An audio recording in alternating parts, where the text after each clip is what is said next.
Okay, you're live. Thanks. Thank you. I'm just checking in our members. So I think we got Commissioner Zarelli, Mahos, Brescia, Robbins. I was told by Guy Drapeau, I received an email saying he was going to join by phone. Okay, yeah, I saw somebody on the phone, so maybe. All right, I mean, we can,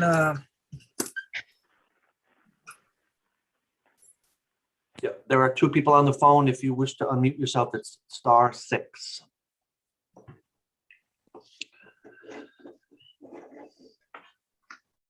Mr. Chairman, I think you should do a roll call. yep, all right. I'll start, Dimple Desai, Victor Zarelli,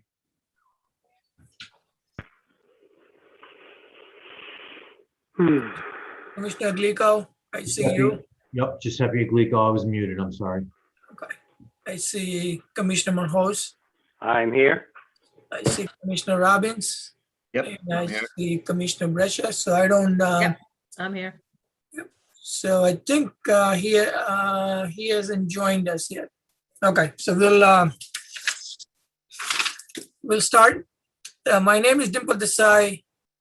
Okay, wait. I'd like to call the Town of Rocky Hill Planning and Zoning Commission Zoom remote meeting of June 16, 2021 to order. My name is Dimple Desai, Chairman of the Commission. Public speakers who have requested to speak during the public portion of the meeting or any of the proposals for Commission's action is already given Zoom remote meeting link to participate. IT staff will assist me in recognizing the public speaker as they're listed on the speakers list.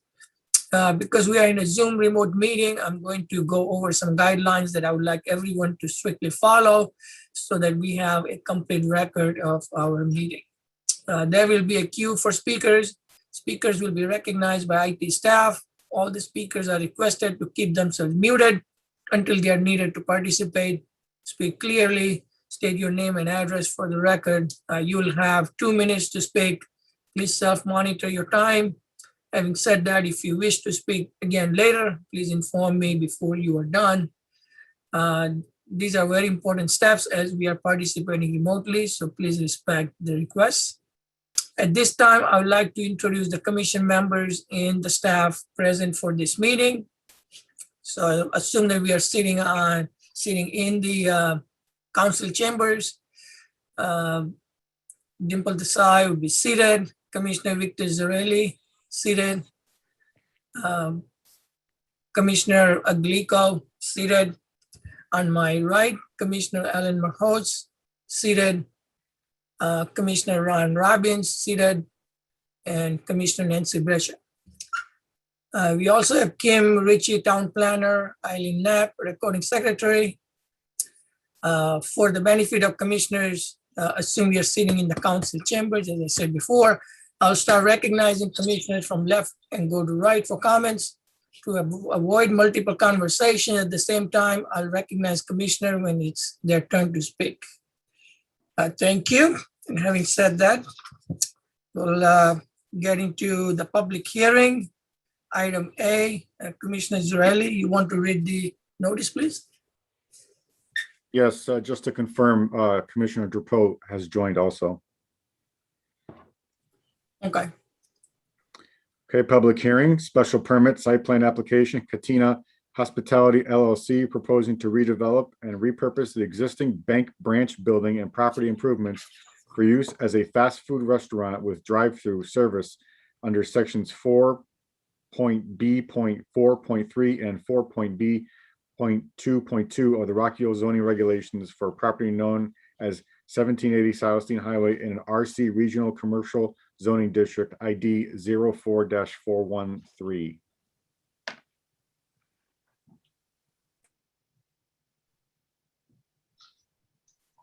Thank you. Do we have project proponent who would like to go over the project? Thank you, Mr. Chairman. For the record, my name is Peter Alter. I'm a lawyer. I practice law in Glastonbury in the firm of Alter and Pearson. Also, speaking on behalf of the applicant, Cantina Hospitality, this evening will be David Ziax, who is our project engineer of F.A. Hesketh, and also Bob Medeiros, who is our project architect of Upland Architects. We also have operations people available if there are questions with respect to any particular aspect of the proposed use. We don't anticipate that they will speak except to answer inquiries that the commission or public may have. I did want to confirm for the record that we have already forwarded to Ms. Ritchie the appropriate evidence of mailing as required by regulations, and that she has that as part of her file at her office, so that we have complied with the mailing regulation as part of the Rocky Hill zoning regulations. That is correct. Thank you. As the call for the public hearing indicated, the site at 1780 Silestine Highway, which is at the corner of the Silestine Highway and Marshall Road, was last used as a Citizens Bank branch. It has been closed for several years. Prior to that use, it was originally developed as a Roy Rogers fast food restaurant and existed on that site in that use for many years. We appeared before this commission on December 18th, 2019, at which time the Planning and Zoning Commission voted unanimously to change the zone of this property from commercial zone to regional commercial zone. One of the uses permitted in regional commercial zone is a fast food restaurant with drive-through facilities, which leads us to our application this evening. We propose to repurpose, redevelop, and reuse the existing 2,700 square foot building as a fast food restaurant with drive-through facilities, which is a permitted use by special permit and site plan approval in the regional commercial zone. We have submitted detailed plans and written materials in support of this application, and we will be covering those this evening in some detail in order to sustain our burden of demonstrating that we meet the criteria which would allow the commission to approve this application. Except for matters that are pre-existing and legally non-conforming conditions of the property. For example, the RC zone requires parcels to be 1 acre, but this parcel has existed and predates that zoning regulation and is only 0.82 of an acre. Aside from that, you will find on the plans that all building setbacks, coverage requirements, green space requirements, and all bulk requirements are met by the application that is presented to you this evening. We do not require, nor will we need to seek any variances or waivers from this commission or from the Zoning Board of Appeals in order to sustain our burden of demonstrating compliance with your regulations. We did submit an extensive written memorandum in support of this application, demonstrating our compliance with the special permit criteria under section 9.d of your regulations. The first of those is with respect to the suitability of the location for the use. As I indicated, the site at 1780 Silestine Highway was originally developed as a Roy Rogers fast food restaurant. The building was later converted to a branch bank with drive-through facilities. The proposed redevelopment and repurposing of the building and site will allow the site to be put back into a productive commercial use of a nature and intensity that is well suited to its location on a major arterial roadway, a state highway, Route 99, and will have suitable ingress and egress available from the signalized intersection at Marshall Road, as well as an entrance for northbound traffic from the Silestine Highway.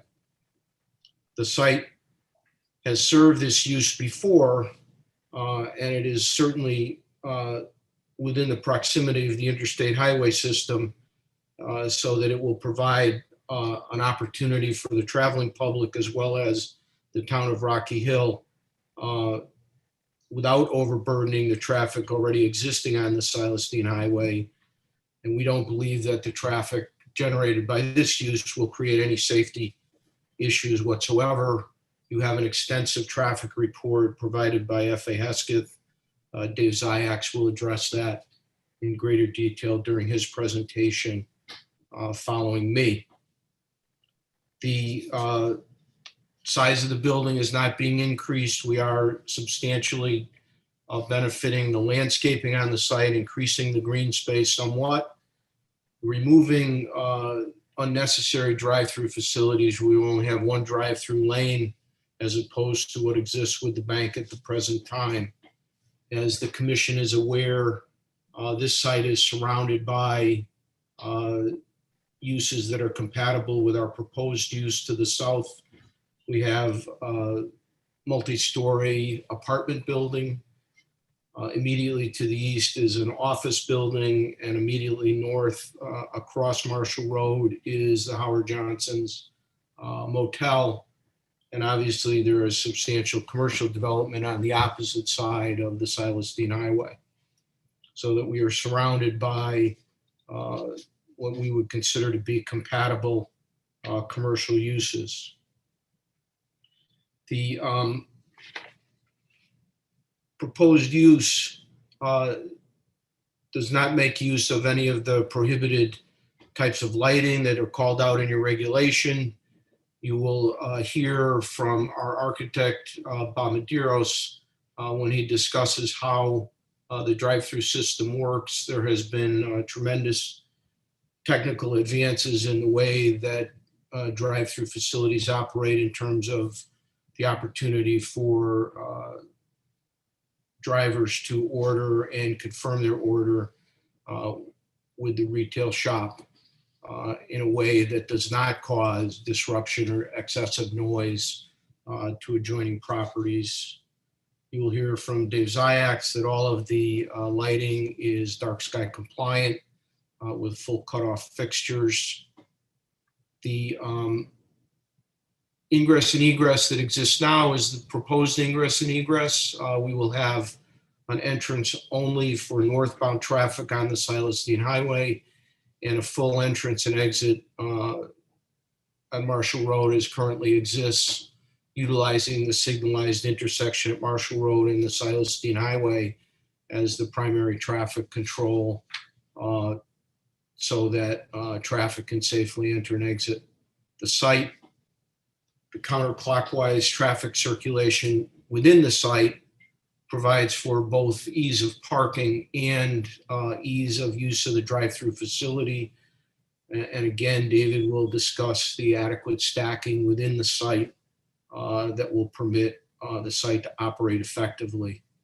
Given the needs of the motoring public and the public in general, caused by the last year and a half that we've been through with the pandemic and the use of drive-through facilities to a much greater extent than really ever before. This site is designed to recognize the needs of people to be able to easily access and exit from a drive-through facility. We're serviced by public water, the MDC, sanitary sewer, as well as gas and all other utilities needed for the operation of this facility. It is readily accessible for emergency vehicles. Part of the traffic report, if you had an opportunity to review it carefully, you note that F.A. Hesketh took the opportunity to show that the largest emergency vehicle fire engine in Rocky Hill can easily make the turn in to the site from the northbound lane. The fire marshal had raised that as a question at an earlier staff meeting, and we were able to respond affirmatively that there is no impediment to emergency vehicle access to the site. The site had no wetlands, so that we did not require any activities by your inland wetland agency, nor are we aware that there's any historic or archaeological resources that come into play on the site. Bob Medeiros will talk about the materials that are to be used on the exterior of the building. I think you'll be very pleased with the sustainability and the approach that he has taken in the redevelopment of this bank building into something that we think will be quite attractive and appropriate for the Silas Deane Highway. As a result of our being able to file a complete set of plans and also to meet with staff informally in anticipation of filing the application, we are in receipt of a memo that was prepared and provided to us by Ms. Ritchie and other members of her staff. And we then had the opportunity to meet as a development team to discuss the comments that staff had made. We submitted a memo earlier this week in response to her memo, and I just wanted to provide for the record our responses. The only comment from engineering had to do with the sidewalk that somehow got removed when there was repaving done on the driveway from the Silas Deane Highway. We have agreed that that sidewalk should be reconstructed to town requirements and that all of the plans will show that the appropriate standard for concrete will be used on the site. Building official asked about security and parking lot lighting. Our response is that all fixtures will be full cutoff dark sky compliant and security lighting for the building is shown on the plans. Ms. Ritchie asked that we add an additional column on our zoning data table to connote existing conditions, and we will modify our plans to show that existing conditions column.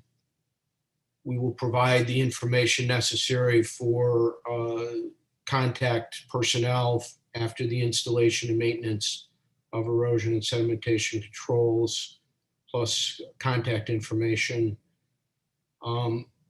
We had proposed that the dumpster enclosure be a fence. Kim directed us to reconsider that and provide a masonry wall enclosure. You'll see details this evening from Bob Medeiros that indicates that we have made that change in accordance with Kim's direction with sufficient detail to be able to understand that we have made that change. We're providing details on the menu board and the communication system this evening. The communication system now has a built-in sound level control so that as customers arrive and speak into the system, the volume is automatically adjusted. It's quite an interesting development in that system. She asked what the hours of operation are. Sunday through Thursday, hours of operation will be 8 a.m. to 1 a.m., Friday and Saturday, 8 a.m. to 2 a.m. We had gotten a little ambitious on signage on the building. Kim pointed out that we had too many signs, and so we've reduced our signage to comply with the regulation. We have one wall sign above the public entry door.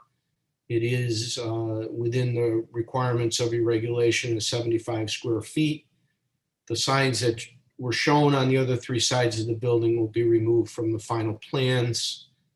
Bob will show you a proposed mural to be added to the face of the building.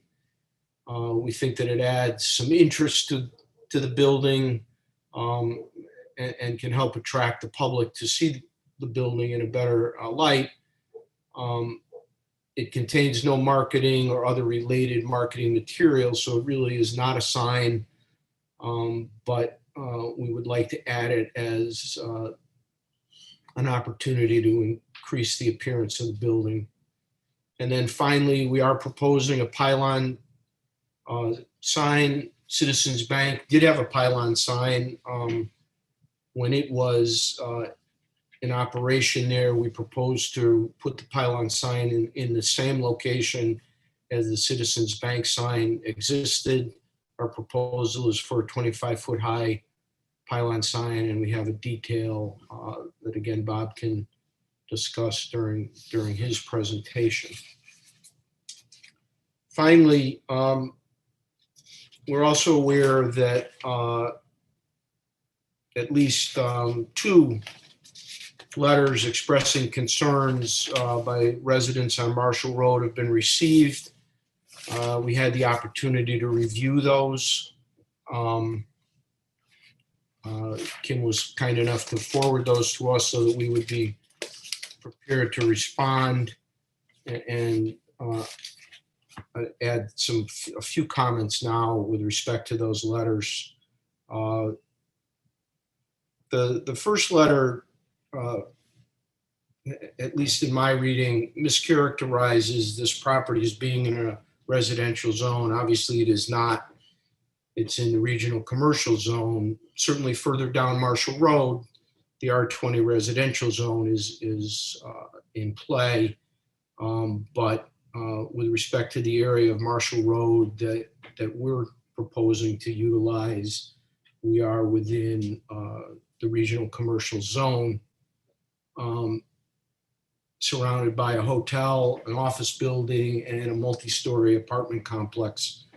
The apartment complex is zoned R20 based on what your tax assessor indicates on the property cards, but it certainly has been developed in a more commercial way as a 4-story apartment complex. The writers expressed some concern about traffic and the traffic volumes on Marshall Road. Marshall Road is a connector from the Silas Deane Highway to the Main Street. Many people use it for that purpose, so it is not a street that serves only for the residents that live on that roadway. Our traffic engineers in their written report have analyzed the traffic movements, and Dave Ziyax will discuss that in greater length. But the conclusion is that this building can safely operate as a full-service fast food restaurant with drive-through facilities without impeding traffic or causing any safety concerns. This plan was reviewed by your police department, who indicated that they had no comments, did not express any concerns with respect to safety, nor did your town engineer.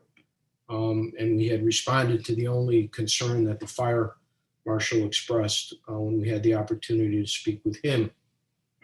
The writer indicates that there are no sidewalks on Marshall Road. And with respect to the residential area, that's correct. With respect to the area of our property, it's not correct. We have sidewalks all along the Silas Deane Highway frontage, and we have sidewalks along all of the Marshall Road frontage and up to and beyond the office building that is east of our proposed site. So there is a substantial sidewalk area within the commercial zones that exist on Marshall Road. That there are no sidewalks further on Marshall Road is probably a reflection of when that development occurred rather than any other reason. And finally, the writer suggests that the project could be moved to another site. And unfortunately, the market dictates what sites may be developed for what purpose. And it was the opportunity of the landlord and of Cantina Hospitality to make a business arrangement to utilize this site for this purpose. And given its zone and its suitability, we think that it was a wise choice. What I'm going to do now is ask Dave Ziyax to work through a number of slides that he's prepared, explaining to you the details of the site plan, storm drainage, landscaping, lighting, and analyzing the traffic information that's already been provided. You will then hear from our architect, Bob Medeiros, who will provide you with the details of the building and his design and concept for the repurposing of this property. We'll then obviously be happy to answer any questions that commissioners may have. With that, I'll turn it over to Dave. Kim, I don't know who handles the IT. Can somebody turn the control to him so that he can manage the PowerPoint? He should be able to share his screen. Thank you. Okay. Good evening, Mr. Chairman, members of the commission. My name is Dave Ziyax. I'm a professional engineer with F.A. Hesketh Associates. We're located up in East Granby. And as Peter said, our office prepared the site plan package before you and the engineering reports that were submitted as part of the application. I have a brief PowerPoint presentation. I think it's the best way to do it here on Zoom to show you what's our plan set.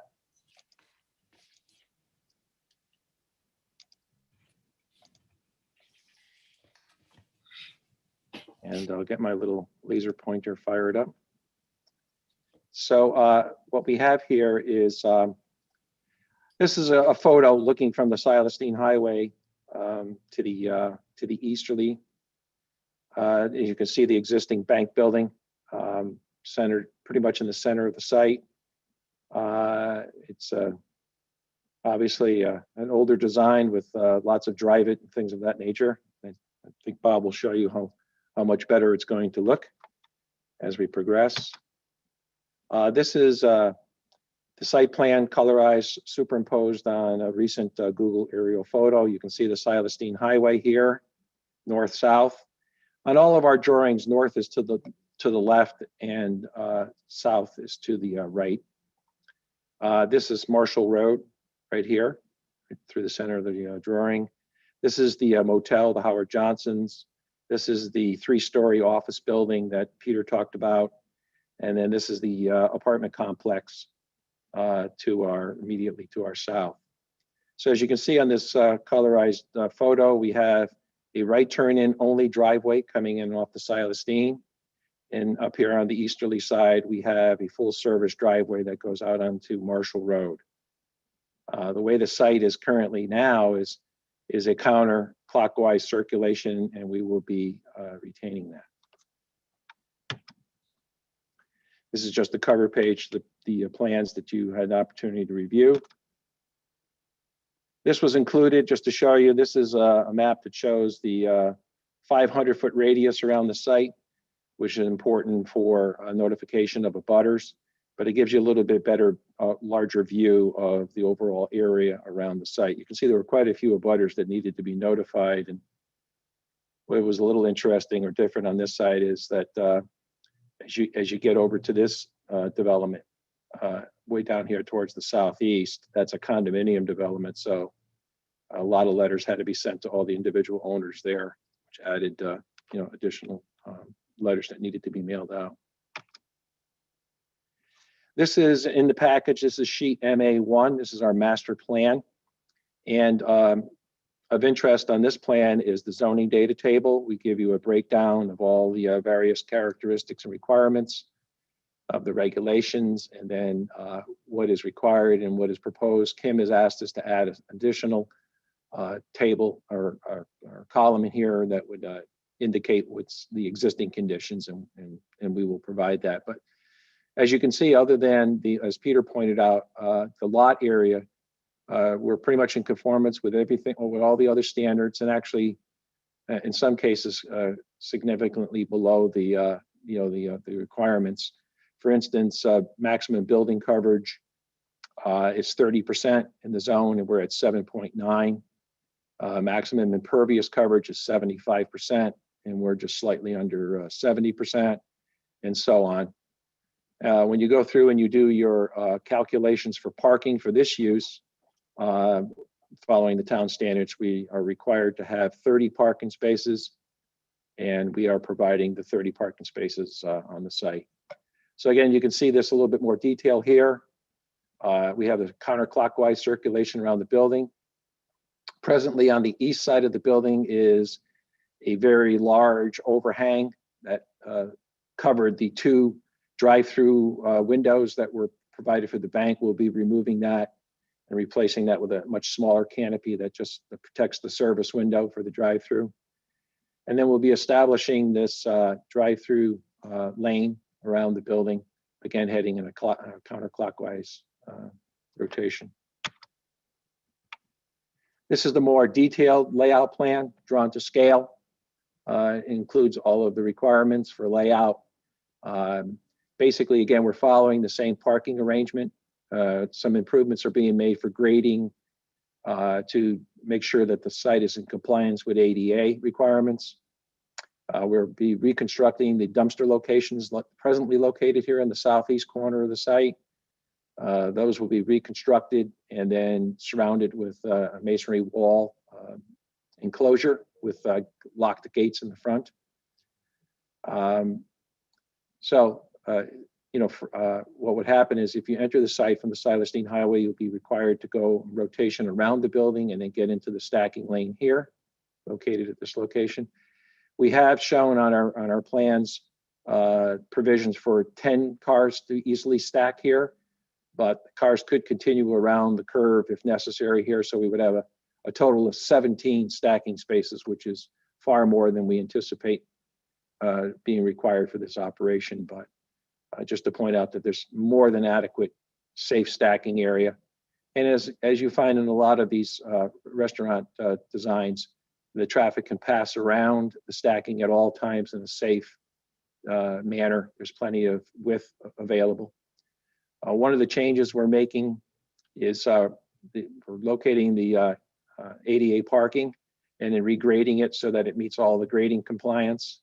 And then there'll be a crosswalk and it will lead into the sidewalk that feeds the front of the building. The front of the building obviously faces the Silas Deane Highway.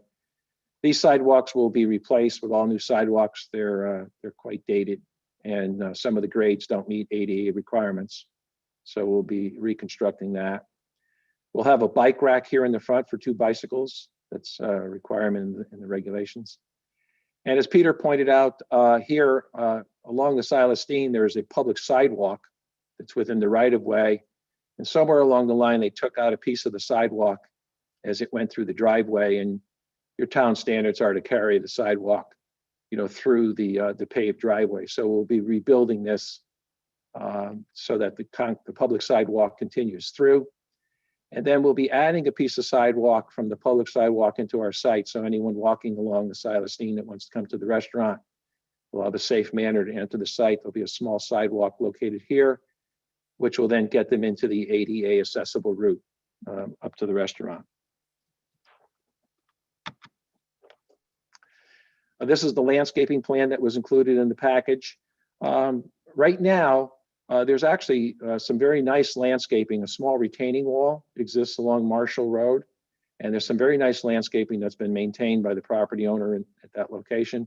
There's 2 nice trees at the entrance, and there's a nice existing tree down here in the southerly corner of the site. What we're going to be doing is augmenting some shrubberies around the building and then redoing all the bark mulch. And as I stated, there'll be some new sidewalks installed. And then, as it turns out with the layout, there's currently some parking that faces to the south towards the apartment complex. We're removing that parking in that location and pulling the pavement further away from that property line. And along that property line, there's virtually no landscaping other than grass right now. So we'll be adding in evergreen trees there to provide a buffer between the restaurant and the apartments that currently does not exist. And then we'll be improving the landscaping around the dumpster pad as well in this back corner over here. So up over here in the upper left-hand corner of the drawing, you can see there's more detail to the landscaping that will be around the building. We'll be shielding the utility, meters and things in the back here. And then again, adding some additional shrubberies around the building beyond what's out there now. This is sort of a colored rendering, adding in the landscaping so you can get an idea of the green space around the perimeter of the parking, the new evergreen trees that we have indicated here, and then some of the other shrubberies that are proposed as part of the project. This is just a detail sheet and landscaping notes that were in the set. We also included in the set a photometric analysis of the new site lighting. Basically, what we're going to do is the lighting bases and the poles that are out there are quite new, and they're in excellent condition. We're going to be removing the old light standards at the top, which are, I believe, metal halide. We're going to be removing those and replacing those with high efficient LED fixtures, which will have cutoff and be dark sky compliant, so we don't have spillage over to the surrounding properties. And if you had a chance to look at this at all, it's it looks like somewhat like a bowl of spaghetti, but the little numbers on there indicate the amount of foot candles, and generally what you'd like for security purposes, general security purposes, somewhere around an average of 1 to 2 foot candles all around your site. That provides a nice soft but safe lighting. And then in all cases on the site, we're no higher than about 4 foot candles in very isolated areas. So the site will be nice and evenly lighted now by the new LED technology. And it certainly will not be bright and obtrusive to either the motoring public or any of the surrounding properties. So it's a big enhancement over the very antiquated lighting that's on the site right now. Again, we have a grading and erosion control plan that's required for your site plan purposes. This gives all the details for the slight modifications that are necessary to the drainage system, and provides an erosion control plan.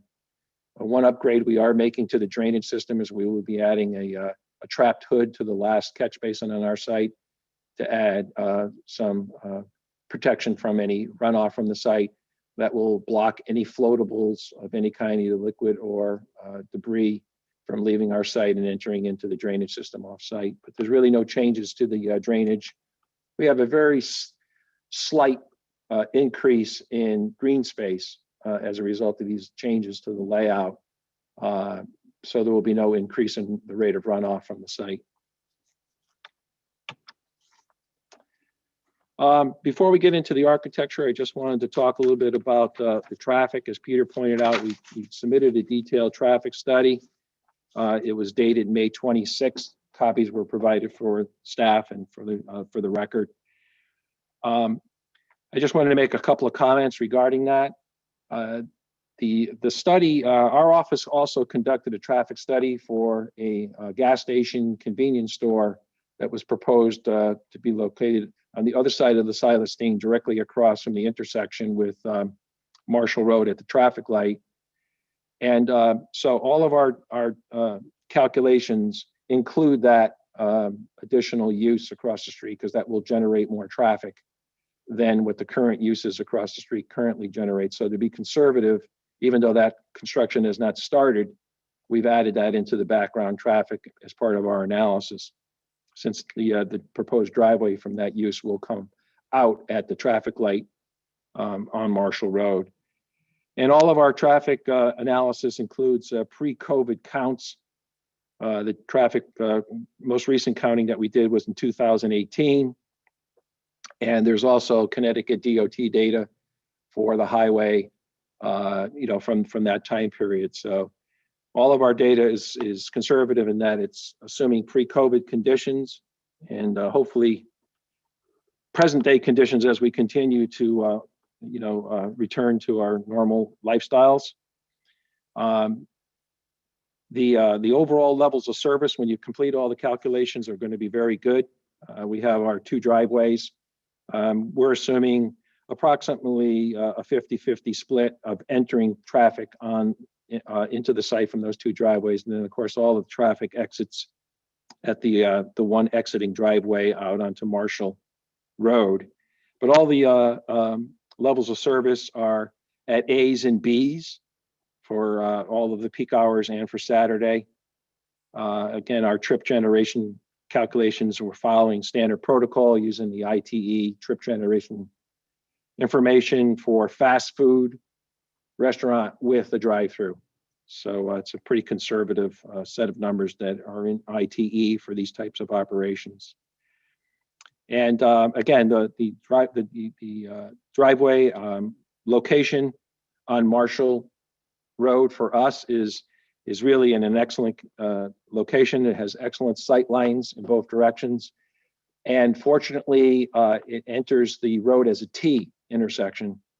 So there is no competing driveway across from us at that location, and really not one that close to this driveway. So as you're entering and exiting this driveway, you're really operating as a T driveway without any competition from driveways across from us. Our queuing analysis for the site indicates that there's less than a 1% chance that we would ever be at 10 vehicles stacking.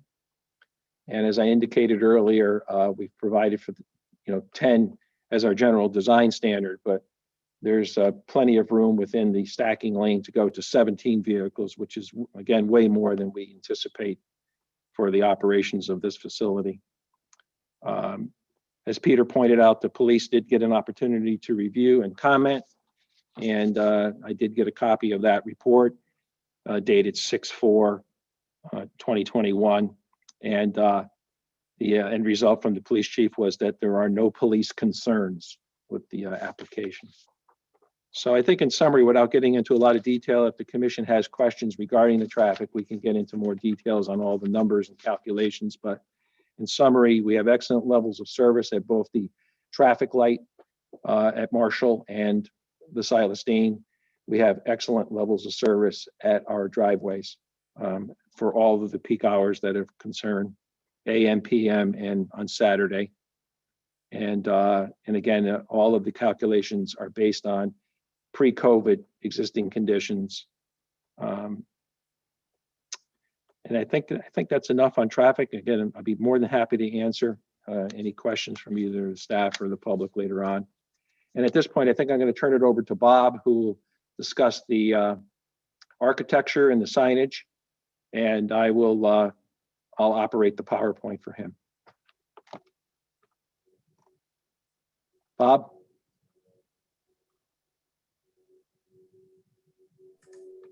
Can everyone hear me?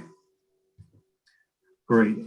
Thank you, David. Good evening, Mr. Chairman, members of the commission. For the record, my name is Bob Medeiros. I'm Vice President at Upland Architects with offices in Norton, Massachusetts and Shelby, North Carolina. What we have here for this proposal is an existing masonry constructed building with a wood truss roof. It's a very sturdily constructed building. As Peter mentioned, our intention is to repurpose the existing footprint of the building and convert it from an existing bank use that it is, or formerly was, into a new Taco Bell. The building is a split face block. If everyone knows what that is, it's the type of block that if you rub up against it, it'll definitely leave a sizable mark. Above the window level, the building is clad with an ephes or a cementitious pebbly finish that housed the signage bands and some other decorative elements to embellish the design of the building. And at the entrance, it's capped off with that very interesting open-faced pediment that I'm sure everyone who's driven by the site is familiar with. On the back side of the building, where the drive-through is, there is a large canopy, drive-through canopy structure that right now protects the patrons from the weather who are utilizing the drive-through.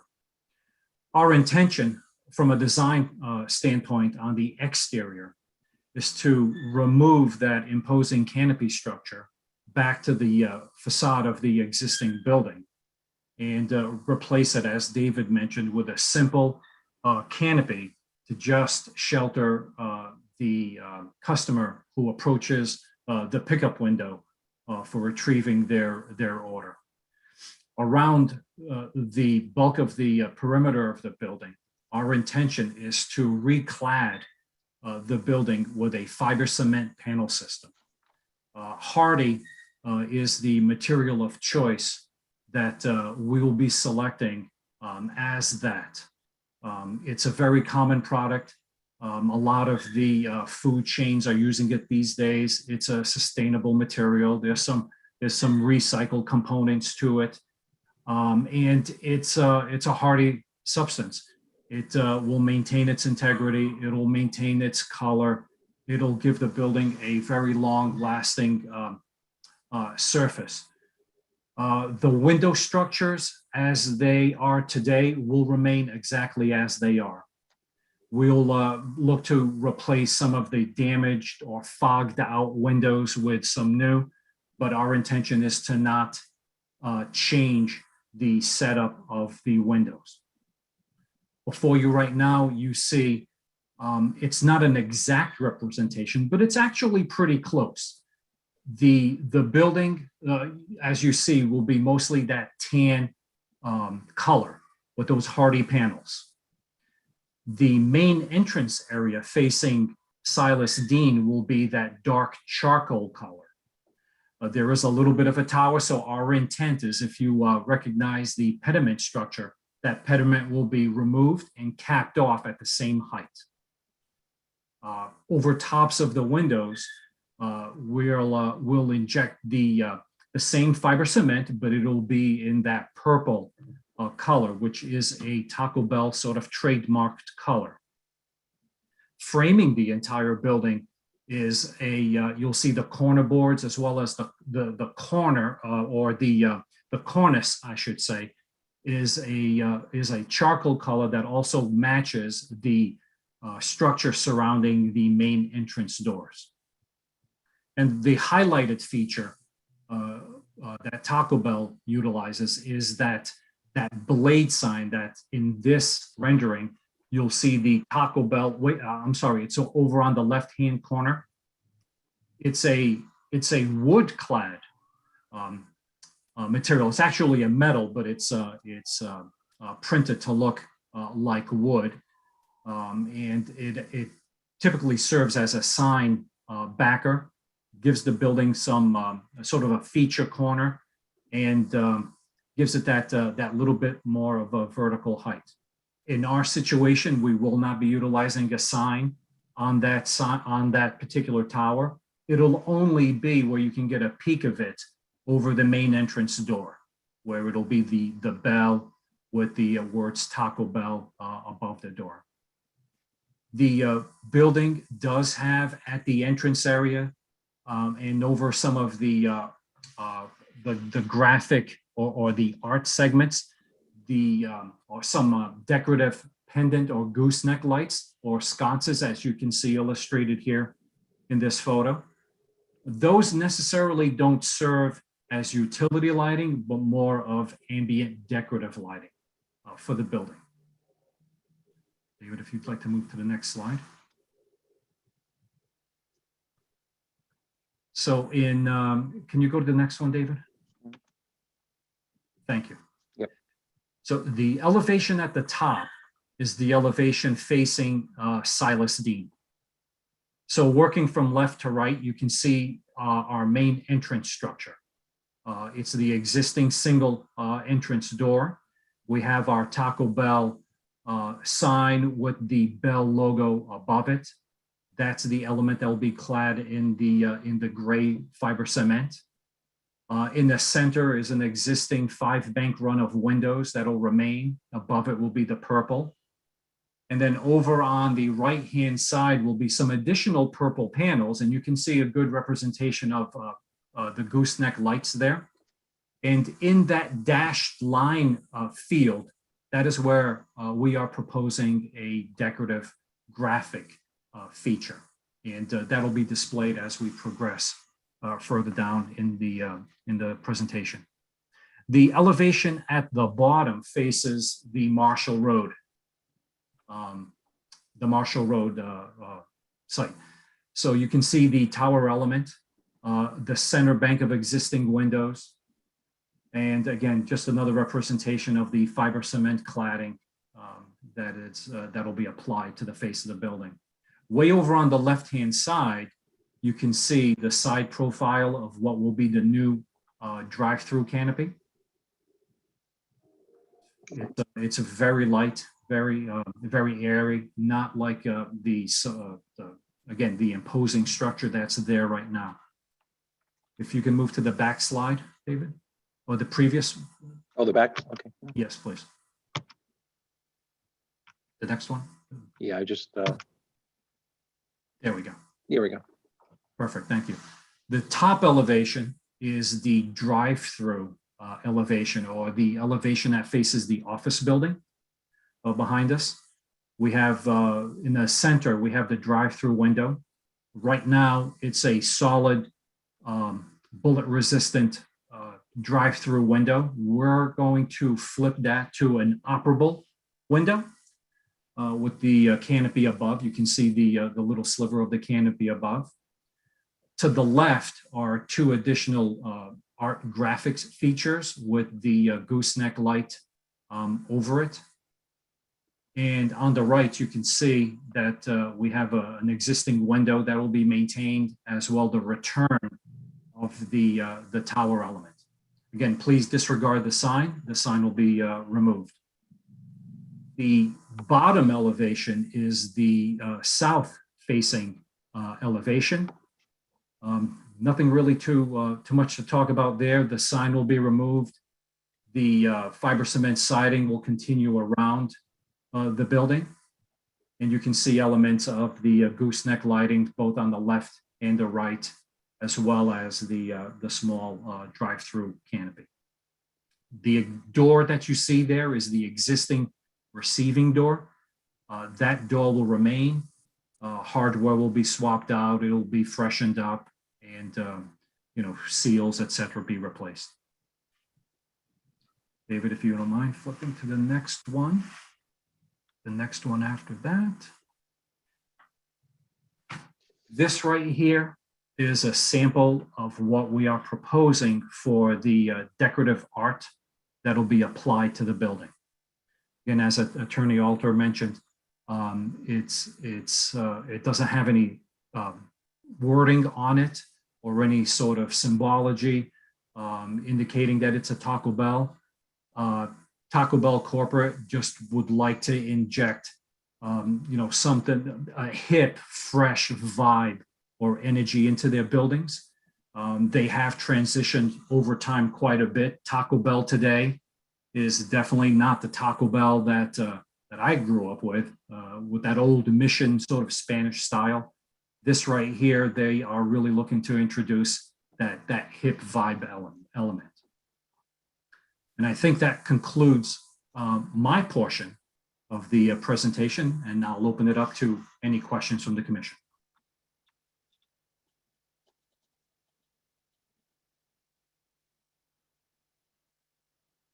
All right, any further presentation? Not at this time, Mr. Chairman. We're happy to answer questions or to add detail to any of the information we've already provided. All right. As the commission wishes.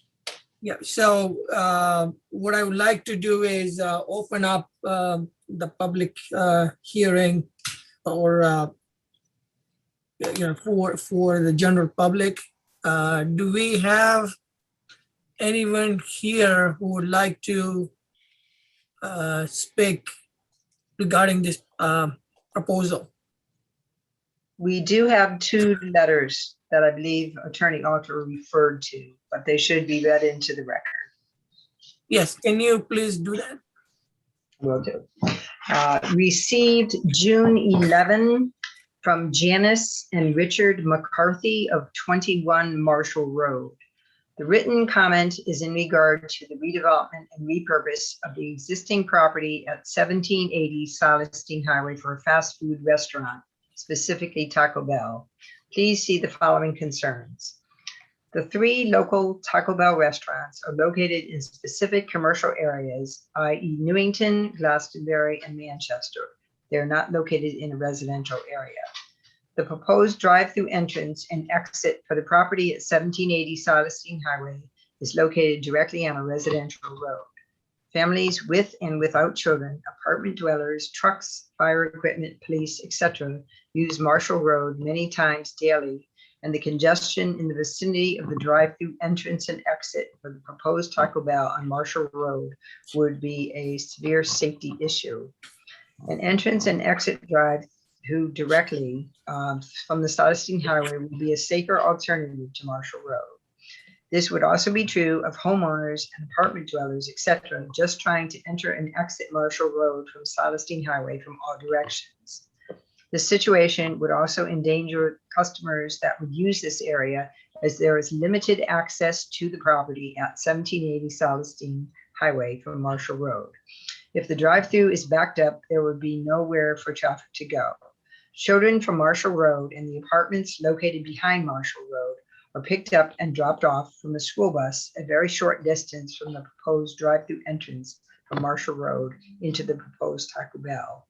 Some need to walk up Marshall Road to their homes with no sidewalks, and others walk to the apartments after school. With severely increased traffic in this area, it would endanger their safety even more. There are 3 long-term empty properties located across the street from 1780 Solstein that would be a safer option for this proposed restaurant.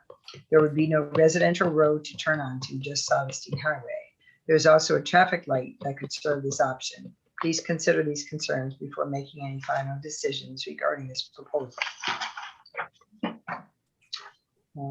A letter received, actually it was an email to myself, received June 15th at 6:02 p.m. From Nikki Borderi, a resident of Marshall Road for 41 years.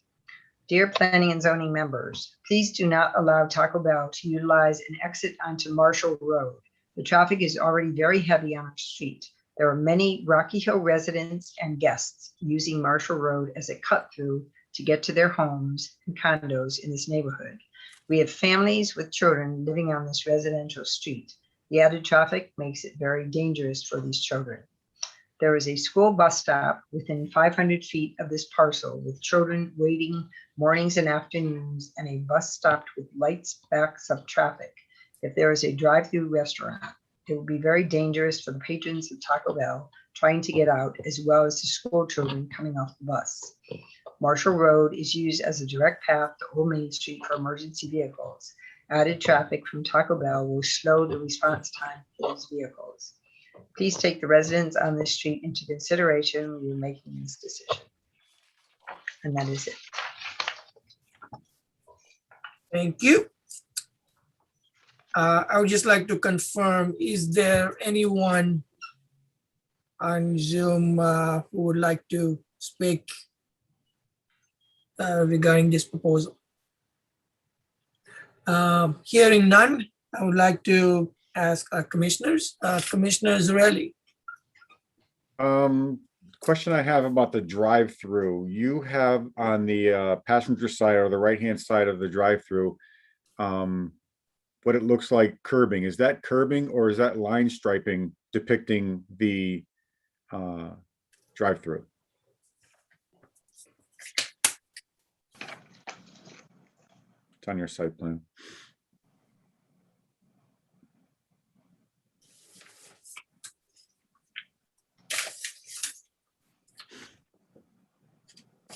You are muted if you're speaking.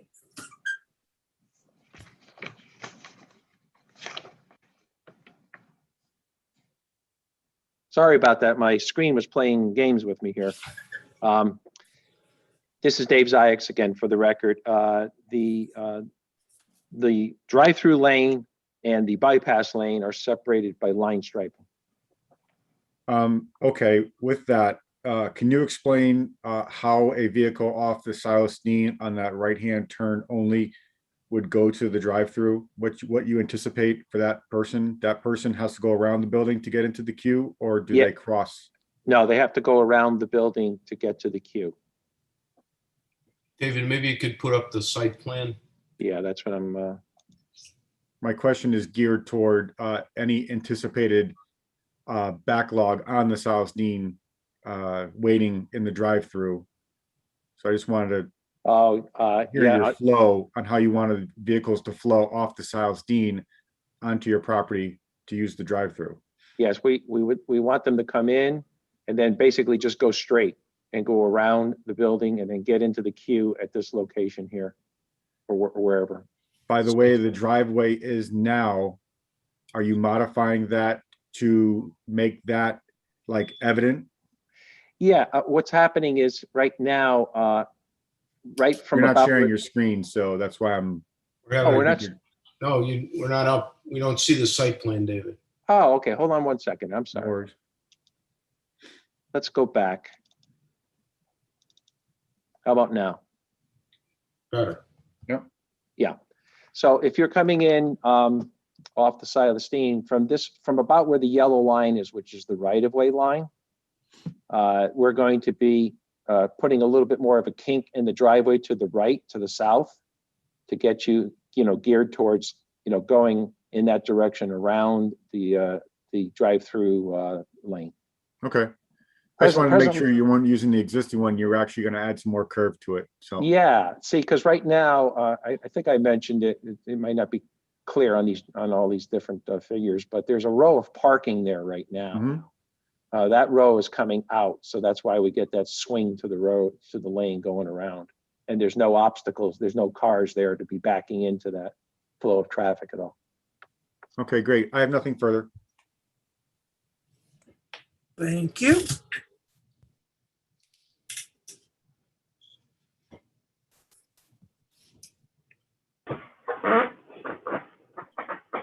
Right, Commissioner Drapal?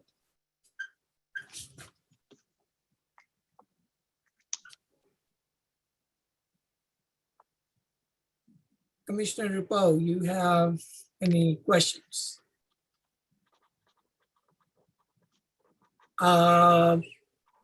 Hearing none, I'll move on to Commissioner Glico.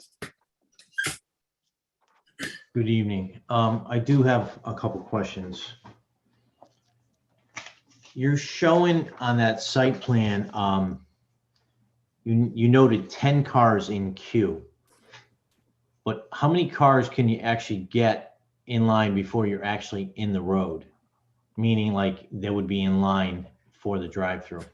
Yeah, again, Dave Ziyax, in this inside lane here, we have 10 vehicles indicated on our, let's go back. I think it's the Yes. master plan.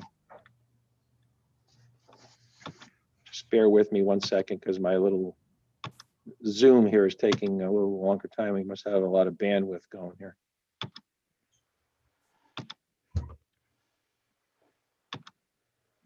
Here we are. This diagram shows the 10 vehicles in line. The way this is, with the width consistency here, we figure we can get it up to 17 cars before you're someplace about where my dot is right now, before you would have any, impact at all on the operations leaving or arriving to the site. So, Okay. based on Taco Bell's experience, that's like far more than they ever anticipated at the site in line. David, you had a calculation as to what the percentage of likelihood that you would exceed the 10 was in your report, didn't you?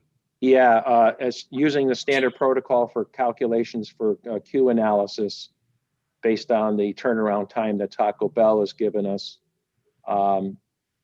we have a less than a 1% chance that we would be 10 cars ever on the site. So I don't know what that translates to being 17 cars, but it's far less than a 1% chance we would ever be at 10 cars.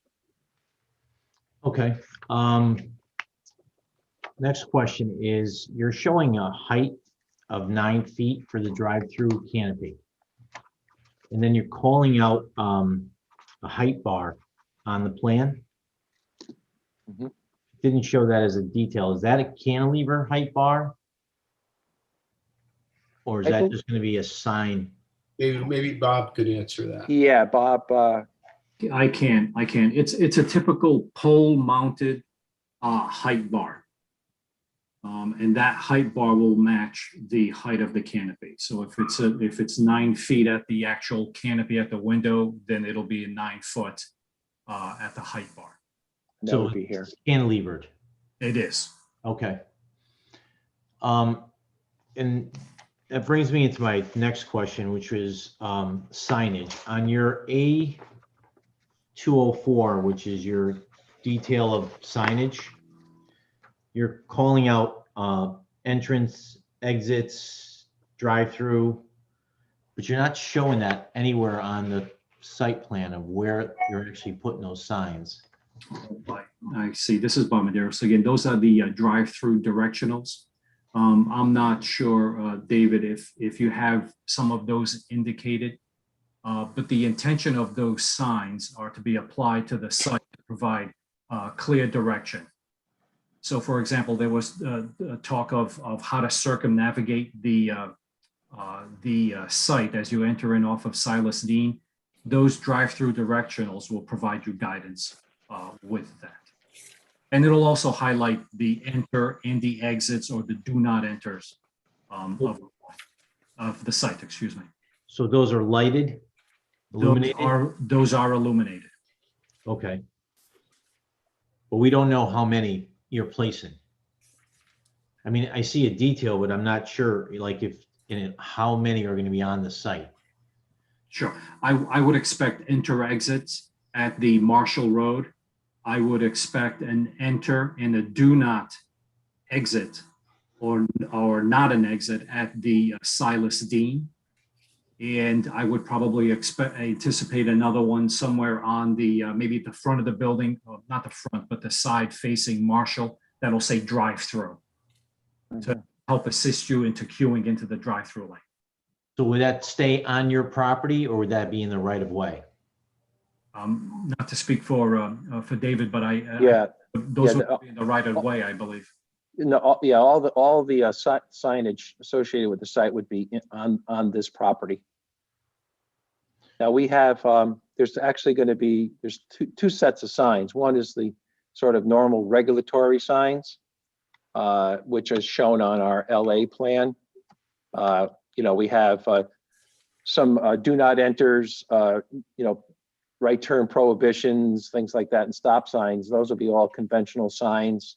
They're indicated on the layout plan. Then we have where the menu board would go, and then we show where the height bar is. But as far as the final location of a few of those ground-mounted Taco Bell, directional signs to say drive-through or something, that's not on this plan at this time. Okay, but those are permanent signs. Yes, those will be wired to the building. The typical kind of low profile directional signage just to give a little bit more information to the drivers. But the signs that we have shown are your typical traffic control signs that you see everywhere that meet state standards. Right. Okay. You don't show a detail of the memo board. Is that digital or is it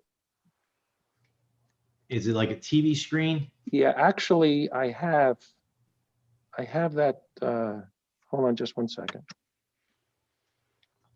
And like a size? Do you have like dimensions on it? Yeah, let's see here. We have a detail of that. I think there were some revised plans that did, I believe, get sent out in email today to people. This is what is envisioned. This is their typical digital menu board that would be at the menu board location. Bob, what's the size of that? Do you have any idea what the actual size? I believe that sign is about 5 foot wide and it's probably about 5 foot high as well. For the actual board itself, and it's probably 18 inches off the ground. Okay. That brings me to my last question on, these are all permanent signage. What are you doing with temporary signage like sales and stuff? Like I see there's a lot of glass. Is there going to be signs on the windows? Is there going to be freestanding signs? Is there going to be, Kim, maybe you can help me with this. I'm not sure what you call it, but like would they call them banners or free, like a freestanding sign that's for advertisement? And any of the temporary signs would obviously have to meet our regulations, and we have rather strict regulations now with respect to temporary signs. There's also something with respect to window coverage also in our regulations. Businesses are allowed a grand opening sign for an extended period of time. But that's something that typically the Planning and Zoning Commission doesn't get involved with. That's something that zoning enforcement staff, we get involved with that typically. Okay. I was just going through the signage part of it and I was trying to understand if it was, if there was a percentage on the window signage. Okay, in our regulations, I believe it's 5%, Okay. the total area. All right. That's all I got. Thank you. Commissioner Dropo, you're still there? Would like to? If not, I'm going to move on to Commissioner Mahos. Hi, a couple of questions about the hours. Will the drive-through operate through 1 o'clock in the morning on 6 nights a week, and then 2 a.m. on Saturday night? If Mr. Rooney, you want Yeah. to identify Yes. yourself and tell them who you are, okay? Sure. My name is Jim Rooney, president of Cantina Hospitality. Yes, the drive-through will operate in those hours. The dining room will open early in the morning at 8 o'clock. The dining room will close at 8 o'clock every night of the week, and the dining room or the drive-through will stay open Friday and Saturday till 2, and Sunday, Thursday till 1 a.m. So the drive-through will operate those same hours?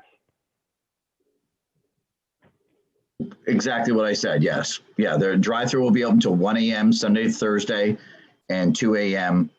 Friday and Saturday. Okay.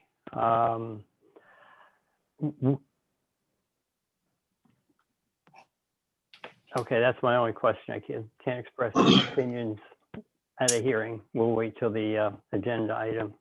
Okay, I'm all set. All right, thank you. I'll move on to Commissioner Robbins.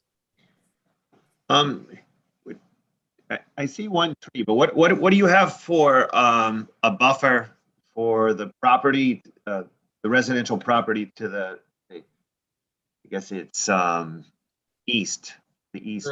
Immediately east of this site is a 3-story office building. Oh, that's not the that's the office. Okay. Correct.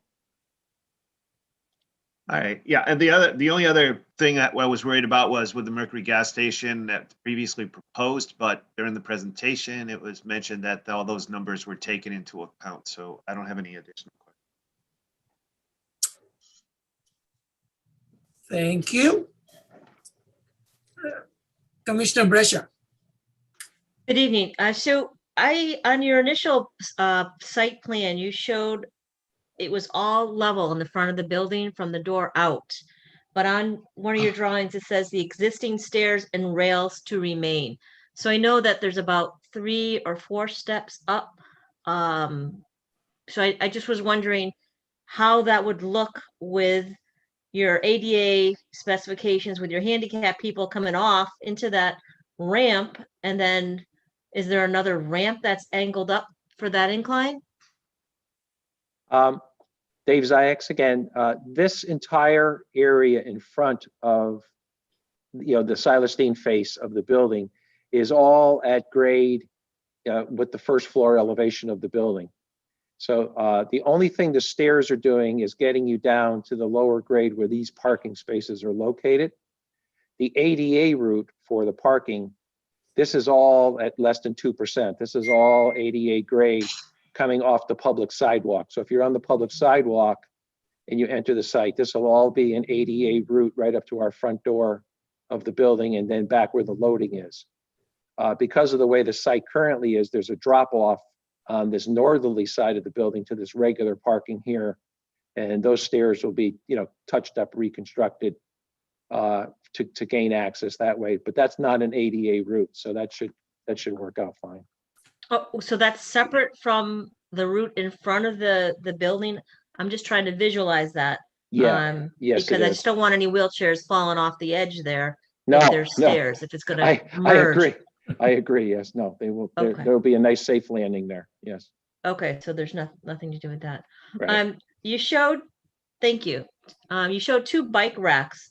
Is that just a small area, not enough for 4 bike racks? Oh, I don't know. We had 2 there because that was the regulations. Whether or not we could put another type of rack there for a couple. Are you thinking a couple more bicycles? I just was curious if that was the standard, just 2, because if there are Yeah. children in the area and they're just riding their bikes down there, I just Yeah. didn't know if you could put 4. We could certainly look at that and work with staff and see what we could do. And you have 2 handicap spaces, is that correct? Yes. So when you're coming from the Silestine north and you're going in, so a handicap person has to drive all the way around to get into those handicap spots. Is that correct? Yeah. It's really the only area on the site where I can achieve the grade to get to the building the proper way. Mm-hmm. Okay. What's to prevent the people coming in northbound from the Silestine going right into the lane to order? What's to prevent them from doing that? Well, I think during any kind of peak hourly times, there'll be cars in that line preventing them from doing that. Just from a common sense logistics point of view, I suppose if there's absolutely no one in line, they could cheat. But our anticipation, we're concerned about during the peak hour times, and cars will be stacked up in that row, so they're going to go around. Okay. And the arrows, I like the arrows, and you're going to be painting them on the road access ways, and Right. and they're okay. Because Yes. I do think that we can get into trouble with people going the wrong way and people trying to take shortcuts. And Yeah, we've seen that. we've done our best with signage and things of that nature to try to, that's why one of the things here, just having to notice is, say we put this little hook in the driveway over here to really show you, because that'll give us an opportunity to put our drive-through sign right there. So when you come in this way here, you'll see the drive-through sign, and I think it'll be pretty obvious to you. Okay. I'm just trying to see what the lighting is by the dumpsters. You have more lighting by the dumpsters? No, there's existing light standards across the back, which is the east side, and there's one here on the south side, and then there's a couple of scattered around the front. So if we look at the photometrics, that would give us a good idea. Yeah, see up here where the dumpster's located, we're almost 0 foot candles in this back corner, and around less than 2 foot candles where the dumpsters are. So they'll be illuminated enough for safety, but not to draw attention to them. Okay. So when your back door on the southerly portion, that's where your entrance is going to be for deliveries?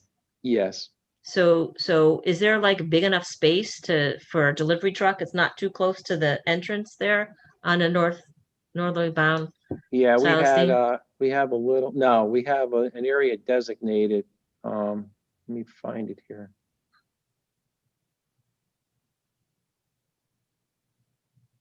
Right here, we're looking at we want the loading any loading trucks to be way up where the dumpsters are. And we've put a new sidewalk location here so that they can get in between the row of cars if there happen to be cars there when they're making their deliveries, to gain access to this back door here. But we want those trucks to be up here in this back corner over here so that they're not messing around with the drive-through window and the overall circulation. And that's big enough for other cars to get by?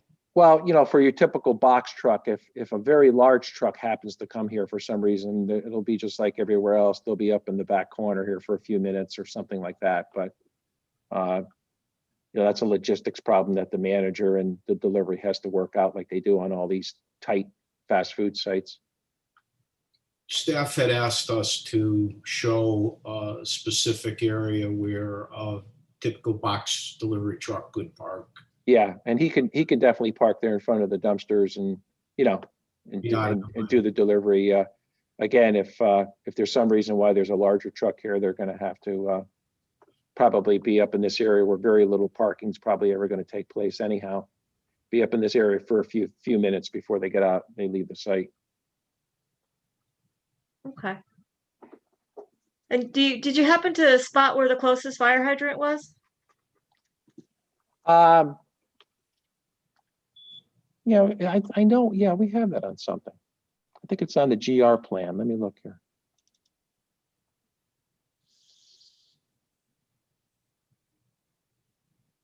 I think it's right here on the Silas Dean, right now down near the corner here, right in this area or right over here where the crosswalk is, as I recall. Okay. That's Thank where you. MDC would typically put it anyhow. Okay. All right. Those are my questions. Thank you. All right, thank you.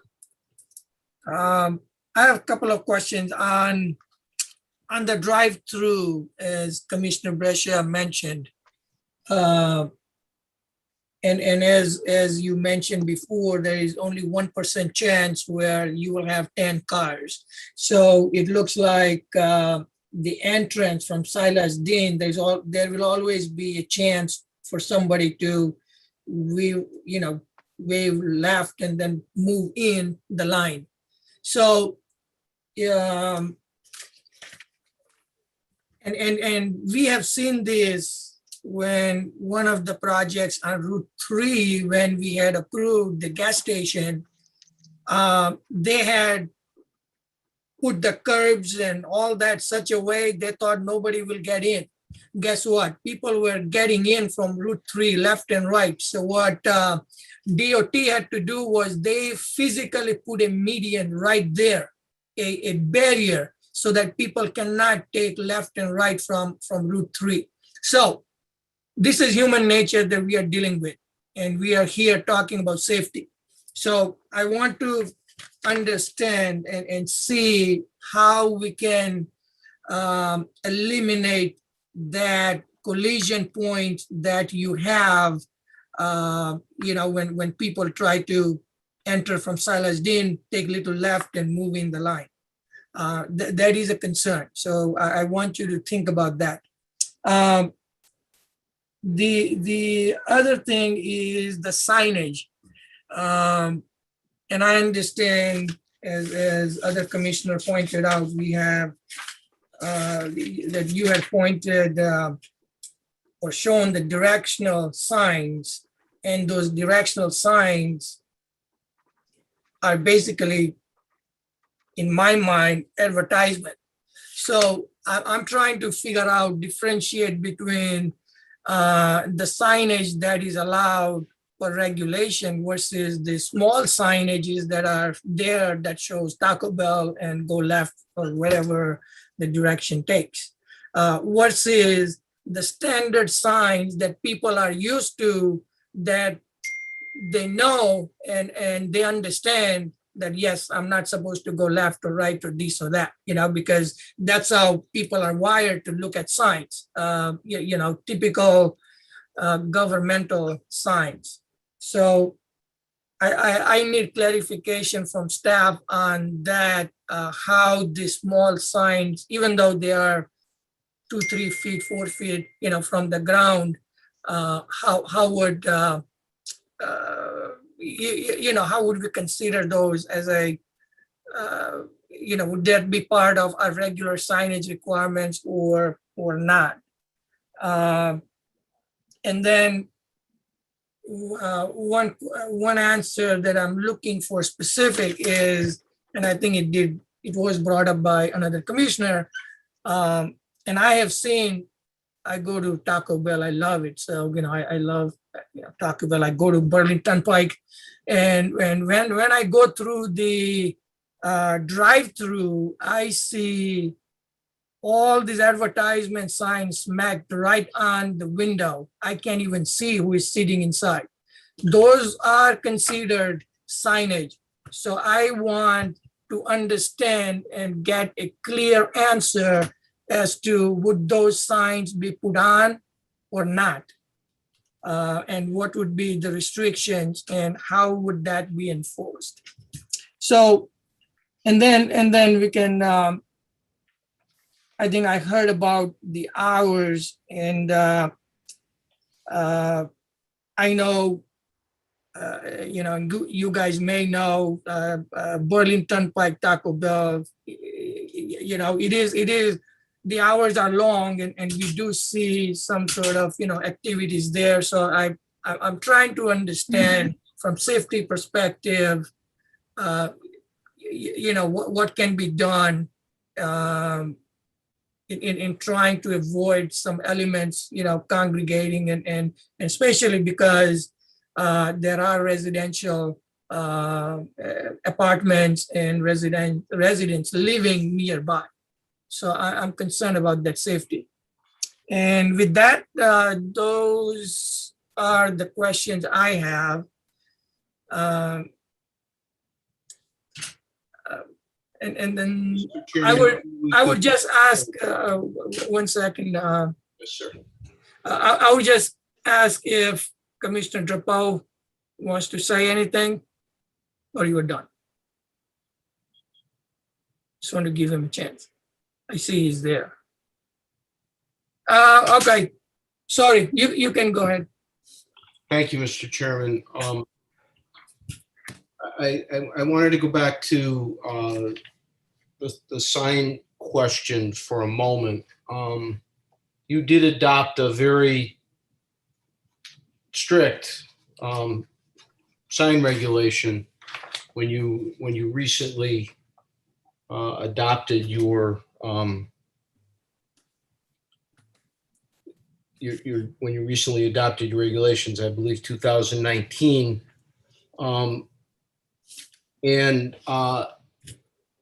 The internal, let's talk about the internal directional signs to get people through accustomed to going counterclockwise to enter the drive-through queue rather than the concern about people who would always, and I agree with you, human nature is what it is.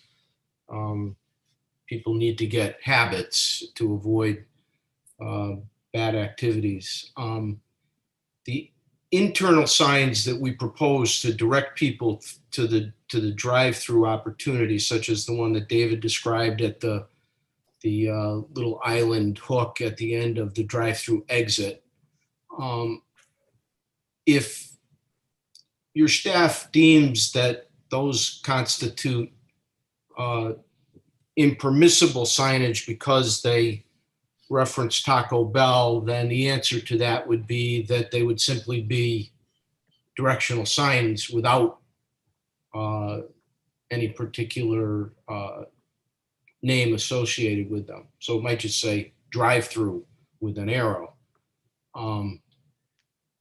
The greater concern, and I think it's an interesting observation, is that people coming in from the Silas Deane may very well try to make it more convenient by entering the drive-through lane without circumnavigating the building. And one of the impediments to that, if you might, is the location of the order board and communication system. It's set back on the curve of the queue line. David, I don't know if you could go to the site plan to show exactly Sure. where the location is, please. Just a second while we wait for Zoom to catch up with us here. Here we go. There we go. So that a person entering, and let's assume there are no cars in the queue. They're going to have to stop at the order board and communication system, which is sort of on the inside of that curve, right where David's cursor is right now. So that it doesn't lend itself to somebody coming up and shooting into the straightaway there because they think they can get to the drive-through window. They have to go through the menu ordering system in order to have the opportunity to be served from the service window. Short of either a curb, which I think would create more problems than it will solve, particularly in terms of snow removal, for example, it will be difficult to prevent somebody who just won't follow the rules in trying to access that. And I think the short answer is that as soon as there are 3 or 4 cars in the queue, you do not have the opportunity to get to the menu board, which means you must go around the building in order to get in the queue to get to the menu board. So I think its location works against anyone who would try to, as you say, cut the line. And people in the line are not going to let somebody nose their way into the line. It's going to be obvious that you've got to go around the building to get in line. That's also human nature. People don't like people who cut. I did want to go back to Commissioner Morhurst for a moment. He seemed to have some concern about the hours of operation, and if he does, it would be important for him to express those during the public hearing so that we're aware of what his concerns are. As the commission is aware, once the public hearing is closed, if he expresses a concern that we could respond to, we can't respond because the public hearing is closed. So there is a matter that should be discussed in that regard. I'd like to have that opportunity in the context of the public hearing, Mr. Chairman. Okay, can I? Yes, go ahead, Commissioner. Okay, my concerns are, first of all, the loudspeakers on the drive-through are about, I measured maybe 200 feet from the nearest residential house. At midnight, sound really carries a lot more than it does during the day. And it's also, I don't know if the hotel owner has expressed any concern about this. They're right across the street from the hotel. So the loudspeakers from the drive-through could be disturbing to the neighbors. The other concern is people, a lot of people in this town and in this state have cars that make a lot of noise. They have bad mufflers, enhanced mufflers to make noise intentionally. And having cars driving in and around a building at 2 o'clock in the morning can be very disturbing to the neighbors. So those are my concerns. And the other thing is having a restaurant open until 2 o'clock in the morning on a Saturday night. I don't want to sound too negative, but generally people that go Taco Bell, myself included, have been in the bar for a few hours and they get all boisterous and loud and noisy. And even though it's not strictly a residential neighborhood, it's still pretty close to apartment buildings, hotel guests, and 3 or 4 residential houses. So that's my concerns about the hours. It could be, I mean, previously this was a bank, and banks close at 5 o'clock, or maybe one night a week stay open until 8. So after 8 o'clock, the whole site is shut down. Now we're talking about something that's going to be open till 1 o'clock, 5 nights a week, and 2 o'clock in the morning, 2 nights a week. So that's the concerns that I have. If I could speak to your first concern first, David, if you go back to the information we submitted most recently on the menu board and the sound system.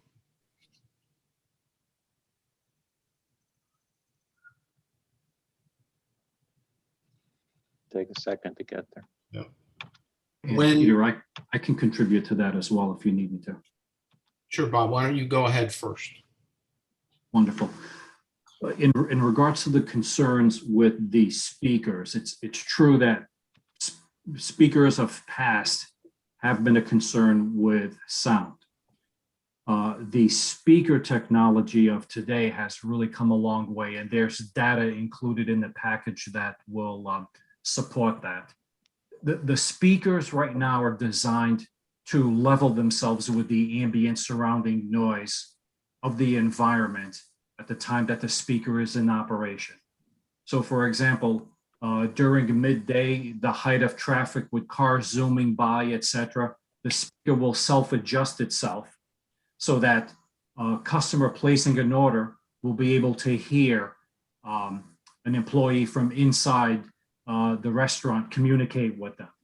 In the evening, when traffic and activity subsides and gets lower, the speaker will self-adjust itself down so that only the customer placing an order will be able to hear the employee from inside the building. So the technology has really come a long way to try to address that, because to your point, it was a concern, but right now the speaker technology has really addressed that. And it's across all food services, not just Taco Bell, but your Burger Kings, your Wendy's, etc. All have experienced and all have really supported this sort of technology improvements. With respect to the hours of operation, Mr. Rooney, I don't know if you want to make some comments about the management of Taco Bells in general and how the hours of operation are established and managed. Yes, thank you, Peter. Yes, to answer that question, we judge each location differently. The Berlin Turnpike that you referred to is in a very different area. As you already know, it's from a bar standpoint and things of that. We do have, for instance, our location in Brantford that closes at a different time. Every restaurant we judge based on the demographics. For instance, Groton with the naval base. We judge every location individually. We don't make one clean swoop, and it's easier for us to make adjustments.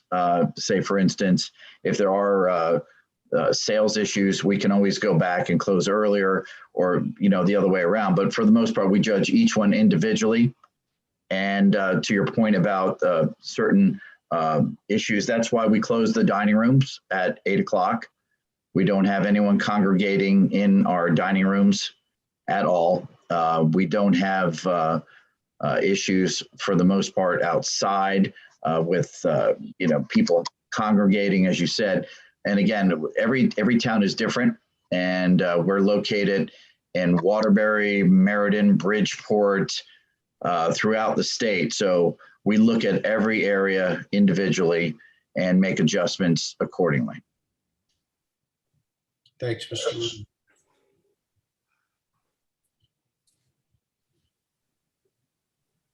Thank you. I think Commissioner Drapo, do you want to put your comments out?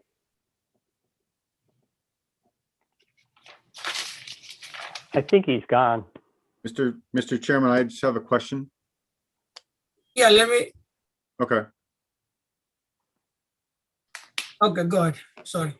So in concert with Commissioner Brescia, and as we talk about this queue onto from the South Dean into the drive-through and human nature and everything else, can we eliminate some of the human nature with possible line striping and or a possible greater sweep into the property, so we are deterring people from trying to cut? Because by me looking at this, I'm going to cut right to that video board. And yes, if there's someone there, I'm going to wait. And then the next person's going to wait. And then the next person's going to wait. So I just have a concern about the the queuing onto the Celestine and how we can make this quote unquote idiot proof so that we don't have that issue. And I think by you guys changing that, as you're changing the sweep into the property, is there any way that you can change it even more with DOT standards and all the how vehicles move? Is there any way that you can make that sweep farther right so it is evident that you have to go around the property, and or maybe a white line or paintings on the ground that basically say, drive through this way or whatever. I mean, there's got to be a way to try to deter that motion, because you have all that real estate on that part of the property now and not have to worry about parking, as you mentioned before. And as far as the hours, I don't know how this application relates to other fast food in the area. But I believe McDonald's is not open this late, drive-through only. I'm not sure the hours. I'm not going to look them up, but I have a concern as well as other commissioners about being open late. I'm not worried about sound. I understand technology and it's great. I am worried about, nothing ever good happens after midnight in that statement, and how we can help Rocky Hill in this. Those are my And two if things. I can just add to Commissioner Zarelli's, one other option in addition to, moving the entrance to right, if the menu board is moved a little lower or further down, probably what that does is that avoids the, because there will always be car, because somebody has to order. The way right now the menu board is, you can have probably, I have to look at your diagram, like 2 or 3 cars there. So, there's always chance to get and cut the line. So I think about those and when you respond. Any other comments from Commissioner before the applicant can respond? All right, go ahead. David, what would be the opportunity to change the radius there on the southern part of the driveway to direct people more or away from the drive-through lane? Yeah, I'm looking at that. You probably could, if we started, where we're going to be making the sidewalk improvement anyhow. If I put more of an arc there, and that would allow me to make this island bigger and really get you diverted around there. And then, as I think it was the chairman suggested, maybe we could talk with Taco Bell, maybe we could move the menu board down a bit so that there would always be a car sitting here, so to speak. And that will give you more definition to make you got to make your move. And of course, a couple painted, maybe even the word drive-through painted on the pavement here, with an arrow. I would prefer to do that than think about starting to introduce islands and things, because I don't know about you folks, but I hate driving through these drive-throughs that have been strangled with islands, and all you see is scrape marks and tire marks all over them, and they solve one issue, but they create 5 other issues. So I would think that the idea of changing the angle of this driveway, because it's only basically 4 cars, and do similar to what we did here, extend this island out a bit more to really force you to go to the right. Seems like a reasonable approach.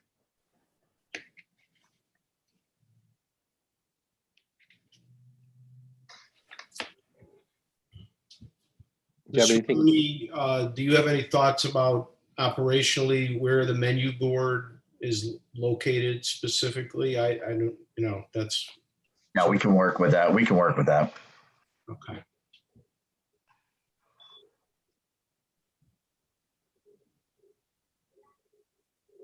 So I guess in response, Mr. Chairman, and in response to the commissioner's comments, it sounds like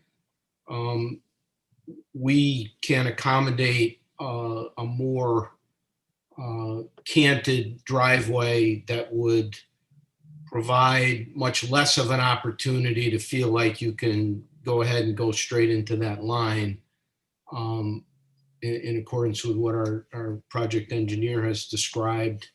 And we could also slide the menu board west, I guess that would be towards the Silas Dean, maybe one more car length, so that if there's somebody ordering there and they've already made the sweep into the property, they're too far gone to not go around the building. That would seem to speak to that in a way that, except, and we're never going to be able to design a site there. If somebody wants to do something wrong, we probably can never stop them. But that would make most people with common sense understand what they're supposed to do, and we could certainly put more striping on the. Walk around and look for it? No. There's on 5 in Boston. Some guy rolled up to him and said. And I think, is that like a curb, the dashed line? It's not a curb. It's a, so what is? It's a painted line. We Oh, didn't okay. want to put a curb there because of Okay, snow removal and just as David Zayak said, people run over them and cause damage to the cars. So the other issue, and I think Mr. Rooney sort of expressed the philosophy of Cantina Hospitality, is that they design their operation to suit the community that they want to become a part of. And our quoting, the hours that we quoted those are the maximum hours that a Taco Bell operates. Rocky Hill may not be a place where those hours make sense. I won't speak for you, Mr. Rooney, but I assume you don't operate if you don't have any customers, that over time you would change your hours. Is that a fair statement? Yeah, that is. And to be honest, our dinner business, and we consider dinner from 5 to close, is a significant percentage of our overall sales. And as we look to employ up to 35 employees there, a majority of those would be working after 5 p.m. and a significant number from possibly 4 to 8, maybe 10 would be on that 8 to close schedule. So it is a significant part of our business. But as you said, Peter, we do evaluate every restaurant individually and make adjustments accordingly to our area.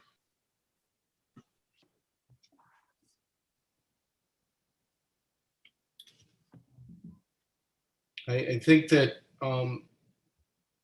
that Mr. Rooney makes a good point. We also want this to be economically successful so that we don't have an empty building again in such a prominent location on the Silas Dean Highway.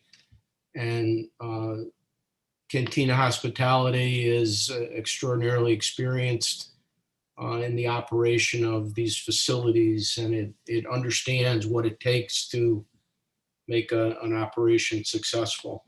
Mr. Rooney, how long would you operate at your regular hours before you analyzed that and then made a decision that a change might be appropriate? We'd give it up to 4 weeks, approximately a month, and not hesitating at all. As you said, the financial well-being, but also keeping in mind the economic situation of our employees as well. Okay, thank you. so, Mr. Rooney, from your experience, on an average, what would you consider the percentage of your business would be, say, from 5 p.m. to 10 p.m. versus 10 p.m. to 12 versus 12 p.m. to 2 p.m. or 2 a.m.? Again, we have 75 locations in Ohio and Connecticut. And as you know, Connecticut varies dramatically. Overall, our business as a company is about 52 to 53% of our sales are after 5 p.m. And depending on the location, depending on the surrounding community, whether you're close to colleges, high schools, et cetera, it can be probably from 12 to, I think you said 12 to 2, Chairman. It could be anywhere from $200 to $500 an hour. So depending on that, you're looking anywhere from 5 to 10% possibly, somewhere in that area, depending on the location. Some are more than others. Our Groton location, we're open till 4 a.m. and they're significantly higher. Several locations, Bridgeport, Meriden's. So there's certain ones that are doing more closer to the interstate. We don't know how that will be in that location as well, with traffic coming off the interstate. So again, as I said, we'd evaluate that very quickly after a month and take that all factors into consideration. All right, because again, as other commissioners has pointed out, the timing is a real concern. So hopefully you can address that. And again, as you pointed out, that location is on and off the highway, and I don't want to bring other businesses in, but we have seen activities, because it's off and on, very easy from highway, so I don't know if any other commissioners have any other comments, questions? Dimple, I have one more question. Yeah, go ahead. So moving the signboard down to the west side, just got to be careful because you have an exit there, right? Entrance, you have a door. So you don't want to block the door. We have a service door. Right. You don't want it blocked. Right. I was thinking it would be one car space further to the west. Probably where I have my pointer right now makes a lot of sense.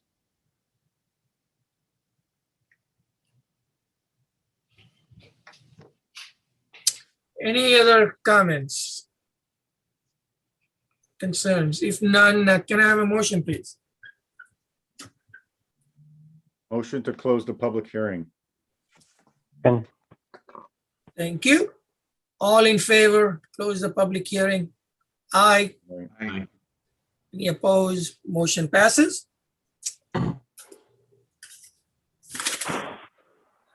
Moving on to item 2, public comment. So this time is for public to talk about any topics they may want to talk about, except the proposals on the agenda. And I believe we don't have any requests. So we'll move on to item 3, consent agenda. Motion to approve the consent agenda. Second. All in favor? Aye. Aye. Any opposed? Motion passes. Item 4, agenda item A. Motion to approve special permit site plan application Cantina Hospitality LLC for reuse of the site for a Taco Bell with all staff comments and the condition that they change the angle of driveway off the Silestein Highway and the position of the menu board to the west as proposed in the public hearing. Second. Any discussion? I believe on the timing, did I hear, attorney, that they may look at it in 4 weeks, 5 weeks timeframe? So- Mr. Chairman, the public hearing is closed. Yeah, so I You think, can ask questions. I think this, There was a representation by Jim Rooney with Cantina Hospitality that he would certainly, said, how long would you operate at 4 hours until you might change hours? He did state that he has in other stores also, about a month later. Obviously, if there's issues or lack of customers, they will certainly evaluate the circumstances at the location at a month's time. I have a question for staff. Do we as a commission, have the right to limit hours or say closing time or say after 4 weeks? Do we have any jurisdiction to do that? I mean, you can certainly, I mean, they did make a representation, and you can certainly ask me as staff to look into that, and I certainly would do that with them. Would that be part of I our know staff that comments? I know that McDonald's down the road at one point was 24 hours. I don't know if they are now. But I know at one point they were operating at 24 hours. Would that be part of our staff comments, or should we actually make it as a condition? Seeking guidance. Yeah, I would have staff, don't include it as staff comments, but you could certainly include it as have staff work with Cantina Hospitality and probably the manager of the particular location in looking at the hours at the month's timeframe. So to the seconder of my motion, I so moved what Kim just said for a condition. Is that a technical term? What Kim just said? Yeah, Yes, I'm it is. okay with that. That's fine. all right. Yeah. Let's take a vote. All in favor of the motion? Aye. Aye. Any opposed? So motion passes 5-0. Thank you. very much. Thank you. Thank you. Welcome. Welcome to Rocky Hill. Agenda item B, site plan application 150 Dividend Road LLC, proposing 5 buildings totaling 30,750 square feet of office warehouse space in a phased development with the existing contractors building, an approved 1,600 square foot addition and use to remain. Phase 1 being 6,750 square feet office warehouse contractors building and associated site improvements for property located at 150 Dividend Road in a BP1 Business Park Zoning District ID 14-153. Thank you. Do we have the proposal here for, okay, So good evening. For the record, my name is Jim Cassidy, professor, engineer, and principal with the firm of Halsey, Pearson and Cassidy. Here tonight representing 150 Dividend Road LLC. Guy Rockamore, partner with 150 Dividend Road LLC, is with me here also this evening. If it's okay, I'd like to share my screen.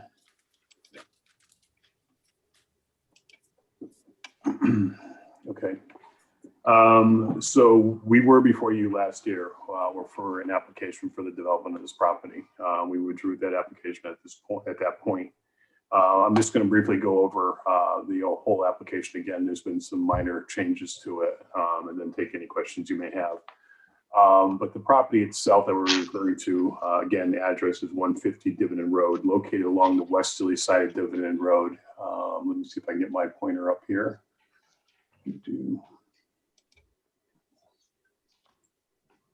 One second. Okay. So Dividend Road is off to your right or to the east side. The property itself is outlined in red on this sheet. The property does contain an existing building, as is mentioned in the application. The existing building has a footprint of 6,127 square feet. Presently used as a contractor's building. It's occupied by Ryan DeMayo Construction presently. Access to the site is through the center. There's a single curb cut off of Dividend Road. It is bounded on the upper portion to the north. Property.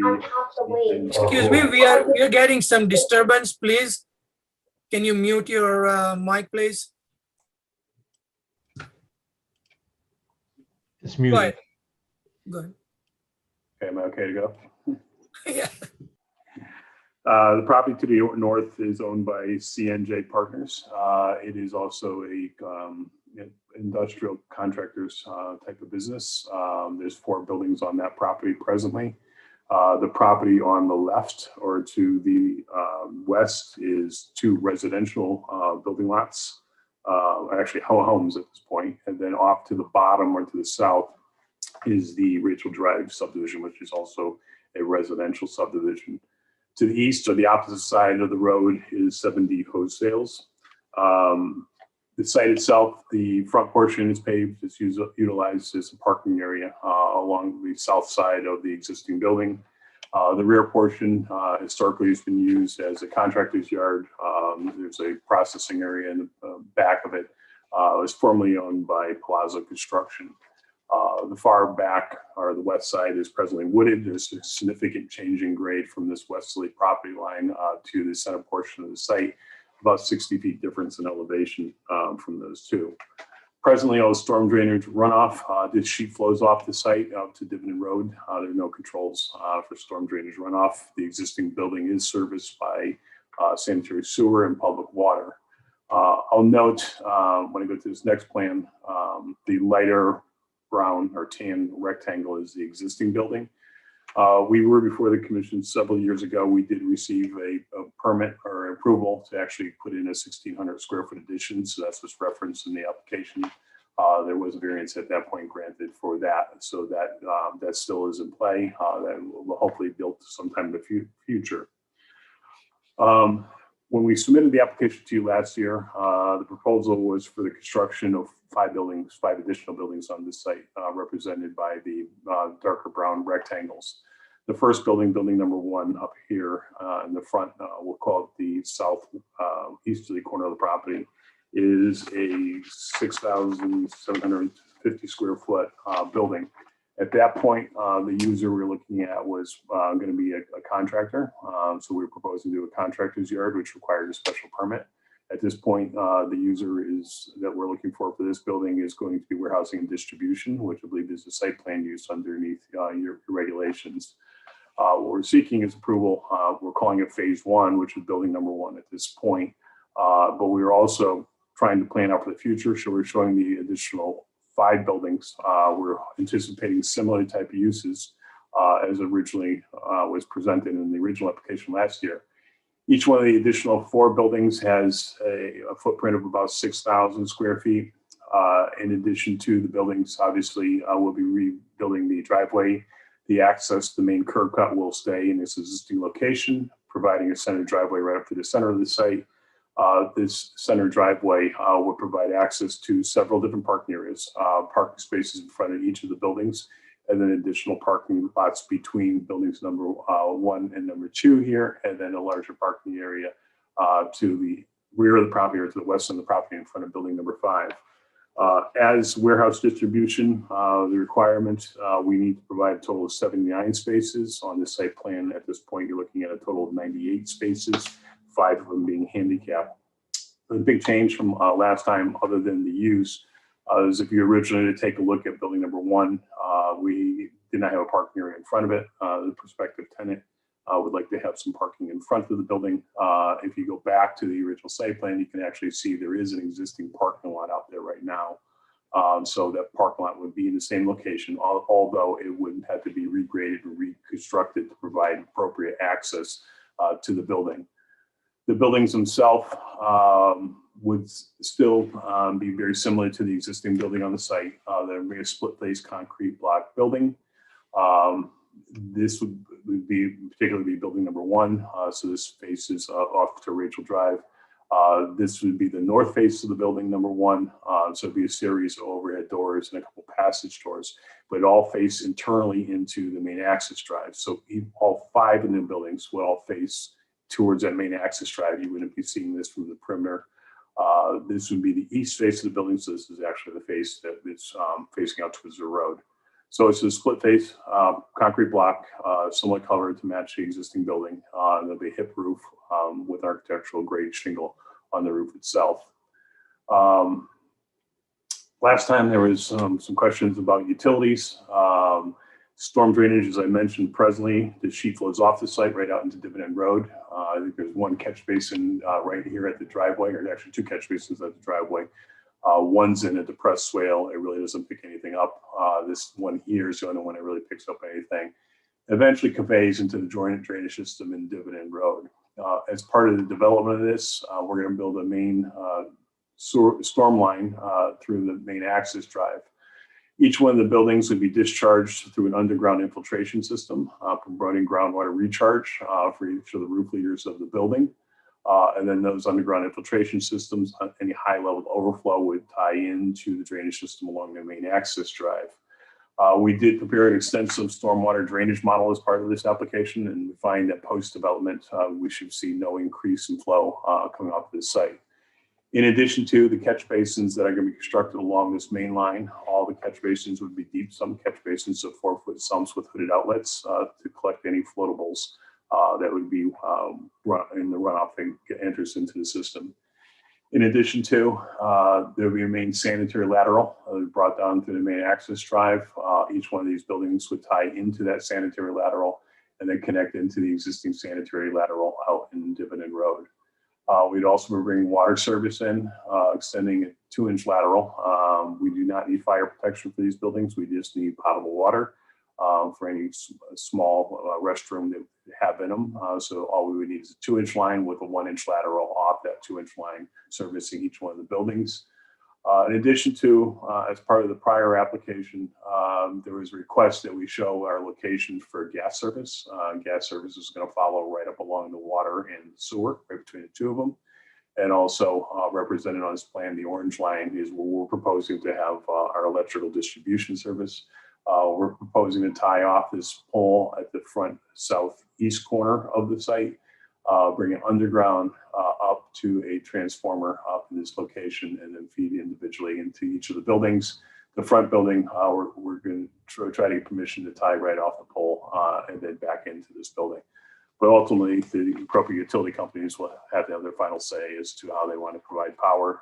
That would be the next step in the process after we get the approval to go to the electric company and to the communication companies to find out where they'd actually allow us to provide. But that's our game plan right now. This building here is serviced off the pole. The other four buildings will be serviced off a transformer and switch in the back here. We've also prepared a landscaping plan. Last time there were comments because along the west side of the property, historically the rear portion has been used for gravel operation. There is a 50-foot buffer requirement from the residential district off to the west that has been disturbed over the course of the years. So we're proposing to go back in, and per prior request, we are incorporating a row of a hedgerow of arborvitaes, green giant arborvitaes, to build a solid barrier or screen along that westerly property line. There is a little bit of a plateau up here, so we do feel we have adequate area to incorporate that hedgerow along the west side of the property. In addition to, we are proposing a couple of street trees out along the frontage. There is an existing large maple tree in front of the existing building that would be remaining. And then also, per your zoning regulations, is a series of landscape islands within the parking lot that we've also been planting a series of canopy trees. In total, there's about 17 new trees that need to get planted within this parking lot that are incorporated within this plan. Again, although we like to get the whole site plan approved, our main intent right now is to continue with phase one. There is prospective tenant for it. They have a commitment date that we need to try to meet for them. So we're ultimately seeking his approval of building number one. If some other use than a warehouse distribution use were to go into any of the other four buildings in the future, obviously we'd have to come back to the commission if it's any other use that's not permitted or a special permit use per your regulations.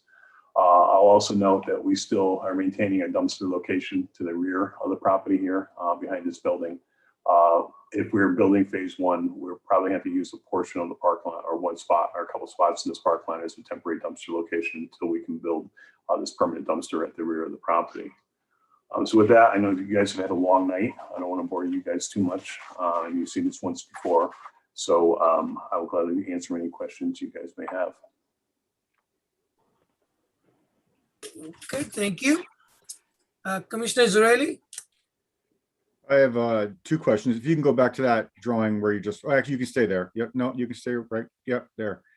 So phase one, so just in simple terms, you're gonna actually do the entire site but not build the buildings? Except for building one? Actually, on the plans that we've submitted, we've shown a phase line right here. So this would be the limits of phase one. So we'd be building the front parking area in this building, the paved area behind the existing building, and then a small portion of this parking lot. So is that just gonna be like binder coat until another phase, or you intend to finish it? We'd be finishing it. And all the stuff that is in opposite outside of phase one, that will all stay, or is that all gonna be trucked off the property and you're gonna make those improvements We're going to start removing it from the site. We're going to start cleaning up the back portion of the site. as part of phase one? Yeah, I mean, we're probably not going to be all done with it during phase one. I mean, there's a lot of material that's left there from the prior owner. So we're going to start cleaning it up, but it's our intention to move forward to the next phases. We're not just building this one phase and be done. But we need to get building one completed so we can get a tenant in it. And then once we get that done, get some more interest in the rest of the buildings, then we can continue on to that back phase and get everything else cleaned up. Mm-hmm. Part of the staff comments were some for signage and stuff like that. Do you intend to have any monument signs or anything like that on the phase one? We actually have a sign that's previously approved out front. It's never been installed. All we were going to have is that one sign at this point. There was no additional signage. If there was any additional signage proposed, obviously we'd have to come back to the commission or to the staff for approval on that. Okay, and as you remember, as part of the last time you came before us, the big elephant in the room was the sidewalks and the connection to Rachel Drive. And I was wondering if you could comment on the changes that you made to your thoughts on connecting to the sidewalk on Rachel Drive and making Rocky Hill a more walkable community. Well, again, so same as last time. This is looking at the front of the site. If I go back to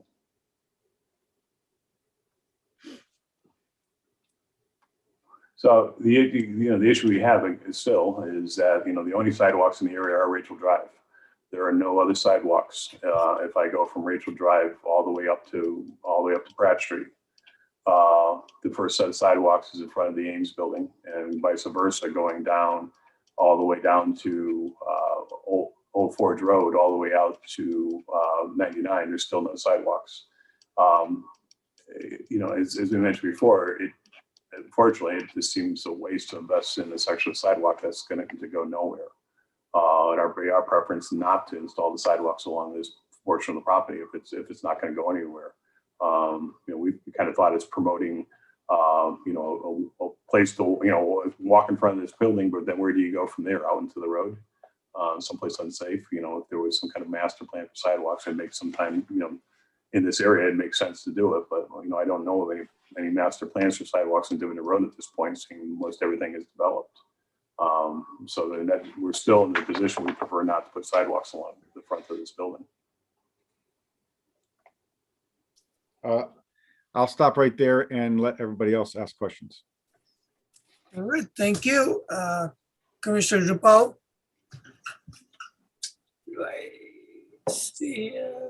Okay. He's logged off. Yes, I see. Yep. Commissioner Glico. I think he answered the majority of questions we had from last time as well as this time. All right. Commissioner Merhos. I have no questions. All right. Commissioner Robbins. Just if they're not going to install the sidewalks, can you do what we've done in other cases, which is contribute to the account, the sidewalk improvement account? Because if you don't start somewhere, it doesn't happen. So if we have that requirement in there and then we don't do it, the option in the past has been to to go to the fund. So I just, are we saying that we're not even proposing to do that either?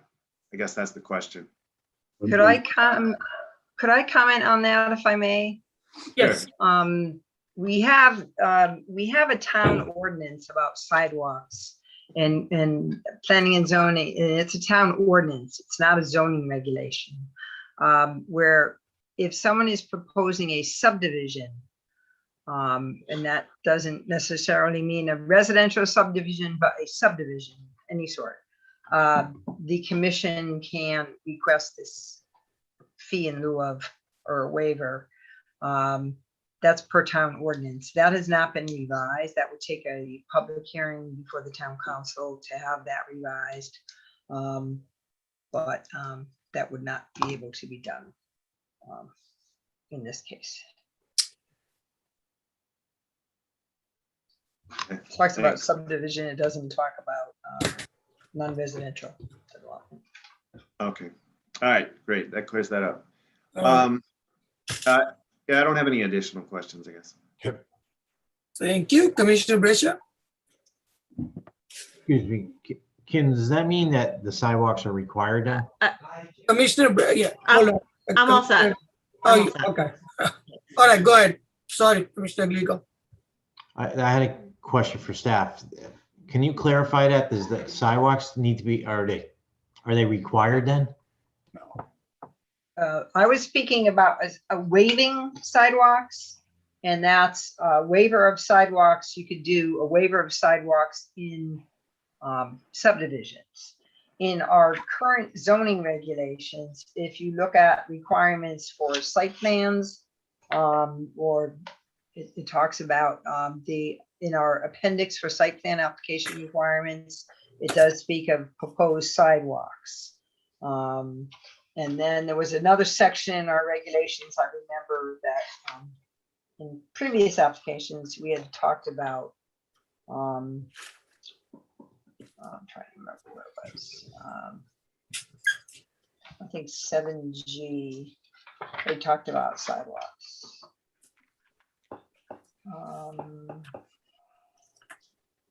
Promote and support access by pedestrians and bicyclists throughout the town of Rocky Hill.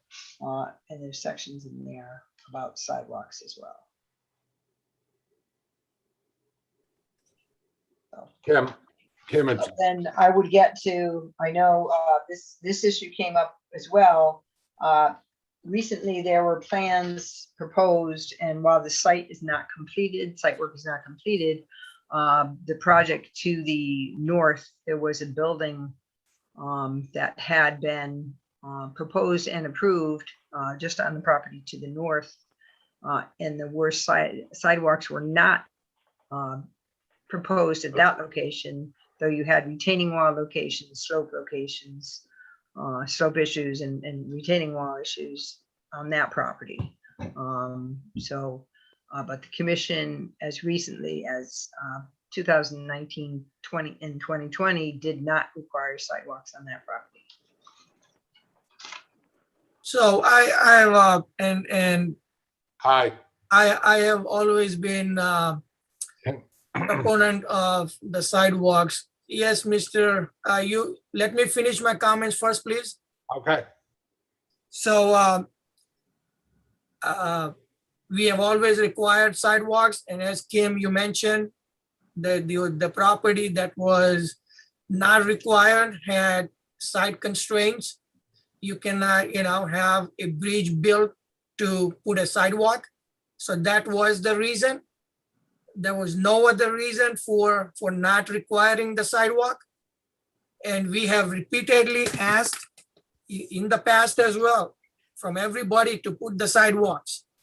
And it is upon this commission to make sure that Rocky Hill is walkable and bikeable and whatever it is that we have in our POCD. And it is our responsibility as the commissioners of the planning and zoning to make sure that the applicants meet the requirements. There is a sidewalk on Rachel Drive.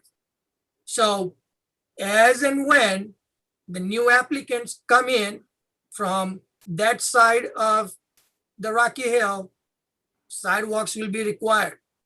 And eventually they will be built. So that's where I am on the sidewalks. Before I hand it over, any other comments?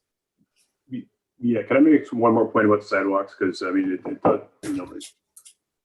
it's not as simple as putting sidewalks in.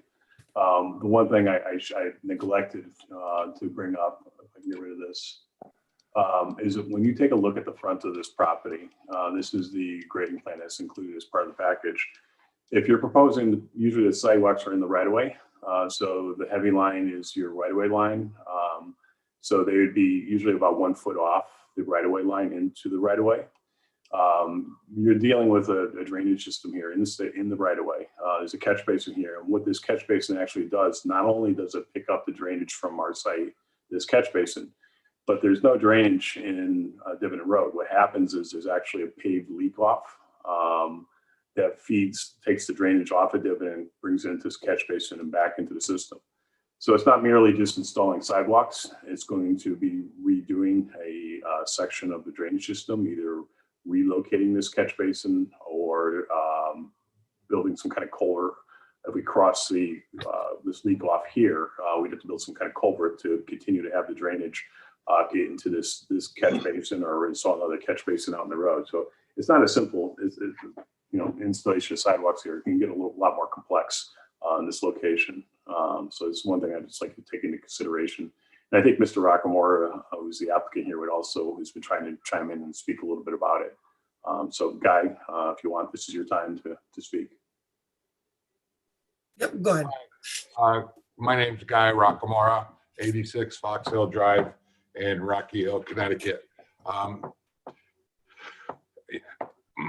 My objective here is, to bring a new tenant into town. The site, I mean, construction costs are astronomical right now. And like Kim mentioned earlier, the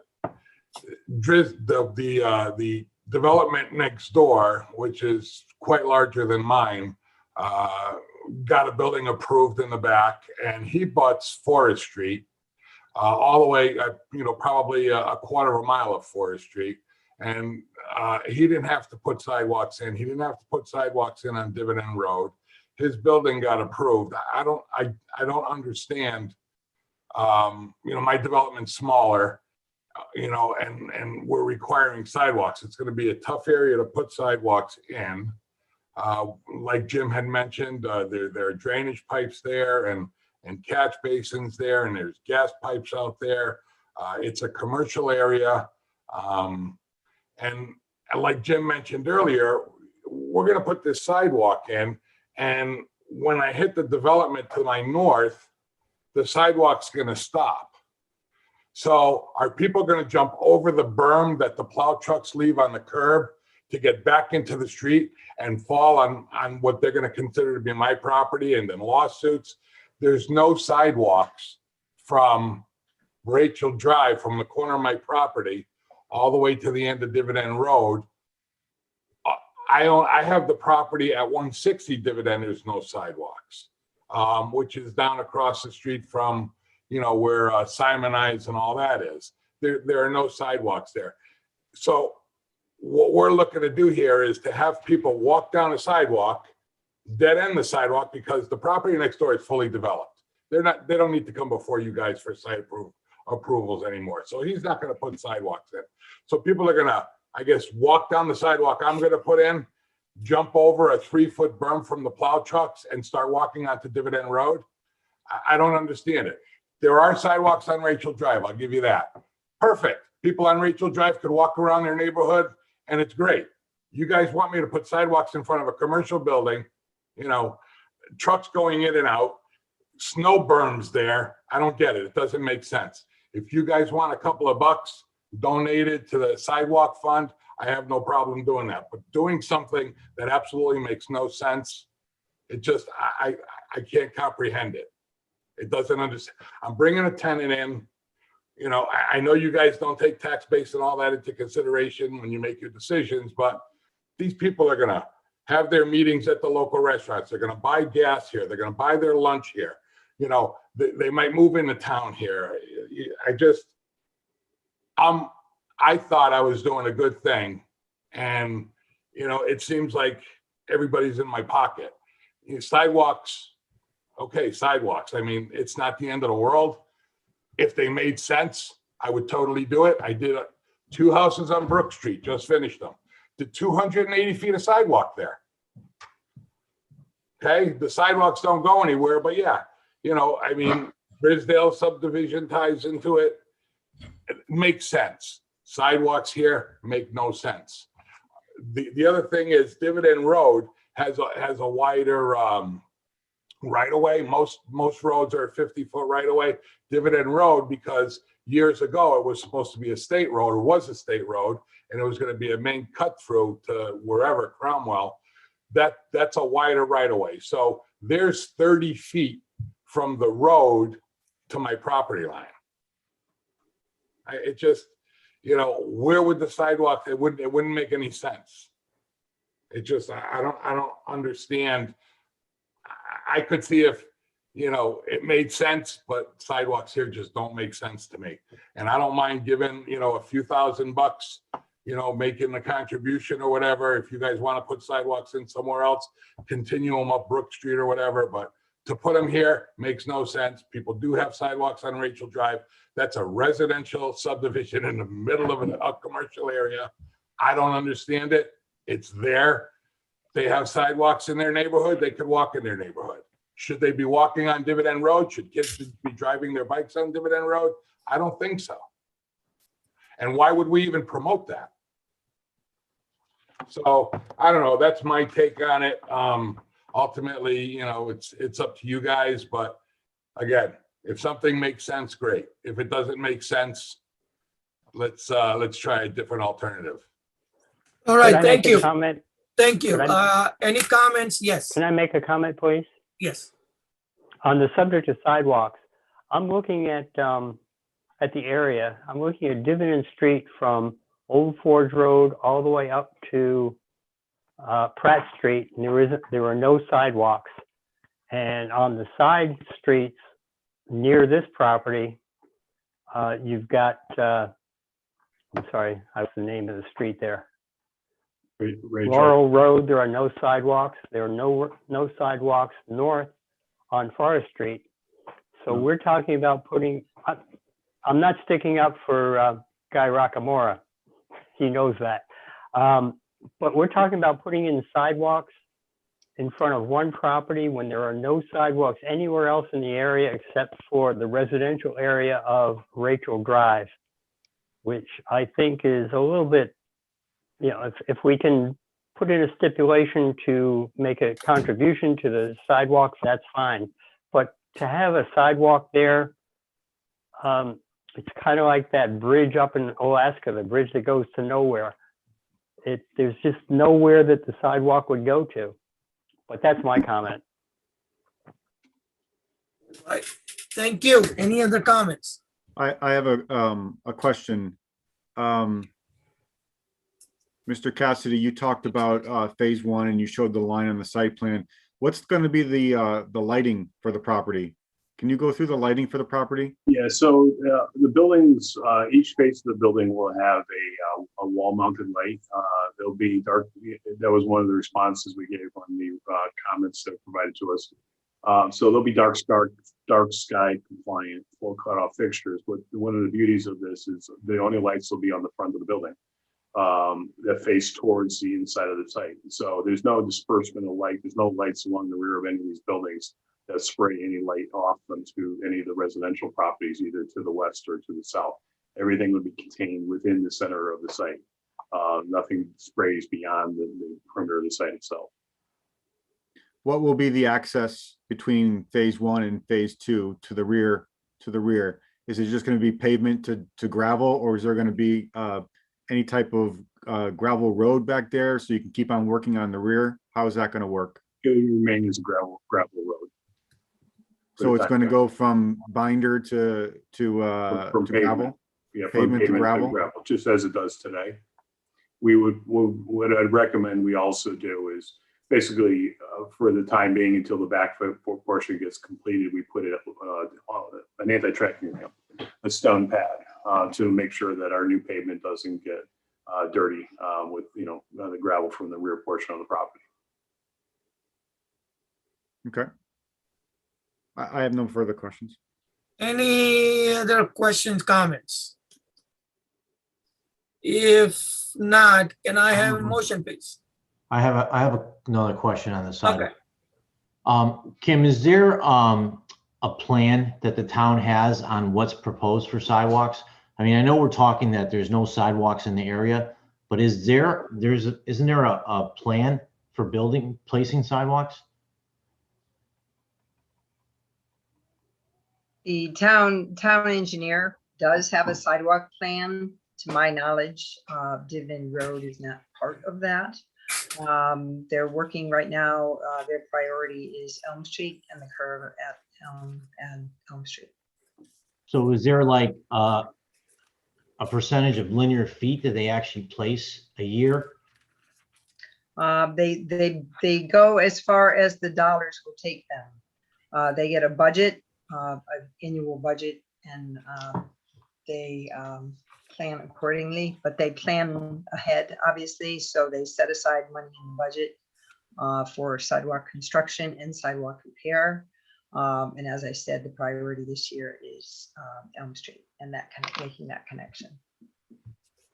So I see this area as an extension of an existing sidewalk across the front of this property, not just a sidewalk going nowhere, because there's existing sidewalks on Rachel.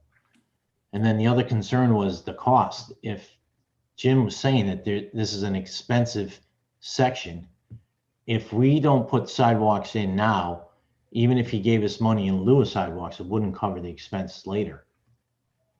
The concern with the requesting a waiver or a fee in lieu of is that you cannot do that under the current application. Okay. So okay. I mean, if he chooses to do that on his own, not part of this process, that's up to him, and we can't even make that suggestion. It's Guy again. Can I say something? Guy Rockamora? Hello? Can you hear me? Yep, good. Okay, not used to all this newfangled stuff. I mentioned it before. I've got no problem giving some money to the sidewalk fund so you guys can utilize it in an area that would actually benefit and be good and not create more of a problem. You guys spoke about this at the last application where, sometimes, resolutions create more problems than the original issue. So, I mean, I'm not talking, thousands of dollars. It's going to cost me a ton of money to do this project already, but I would certainly consider, money as a donation to the town for sidewalks. If I may, this cannot be part of this motion. So how do we do it? This cannot be part of this deliberation, in that you, under the ordinance, don't have the ability to read that. There's not a subdivision being done here. If Mr. Rockamora wants to do that, he can discuss that on a separate issue with the town engineer, but that can't be part of this deliberation. Question Now, to staff. Question to staff. Does that make sense, in that Yeah. the ordinance talks about waivers for subdivisions, Yep. of which this is not a subdivision? So. Now, I just want to make the record straight. I am looking at the sidewalk map of 2015. And I am looking at, and there is a sidewalk up to Pratt Street. And then on the other side, we have Route 99 that has a sidewalk So if I'm looking at 99 and then look at dividend, the portion between Woodland Road has sidewalk. So between Woodland and Pratt, it doesn't have. And then from Woodland to, I think it's Rachel Drive, there is no sidewalk. But if you look at 99, it has sidewalk. So, and then there is a connector like Forest Street and things like that. So again, just because there is no sidewalk, if we consider that, yeah, this is something like bridge to nowhere, in my opinion, that's irresponsible on my side to think like that, because who knows, in 50, 100 years, there would be a sidewalk. But if we never built it, there will never be sidewalk because there was no bridge and everybody has a thinking that this is a bridge to nowhere. We have a sidewalk map. And as I said, I see sidewalks and there are gaps. Agreed. You know, the whole town doesn't have the sidewalks, but that is the intent of regulations, to require sidewalks. Why do we put sidewalks? Why don't we put conditions in there that if there is a bridge to nowhere, we will not require a sidewalk? This is, you know, I like commissioners to think about, why do we have regulations? And if we have regulations, let's put stipulations in there if we don't agree with the sidewalks. I mean, that's where I'm coming from. And anyone else has any comments? Yeah, it's Guy Rockamora again. Route 99 is far away from Dividend Road, and there are no sidewalks on Dividend Road from Old Forge to Main Street. There may be sidewalks on Pratt Street, but Pratt Street is not Dividend Road. From Dividend Road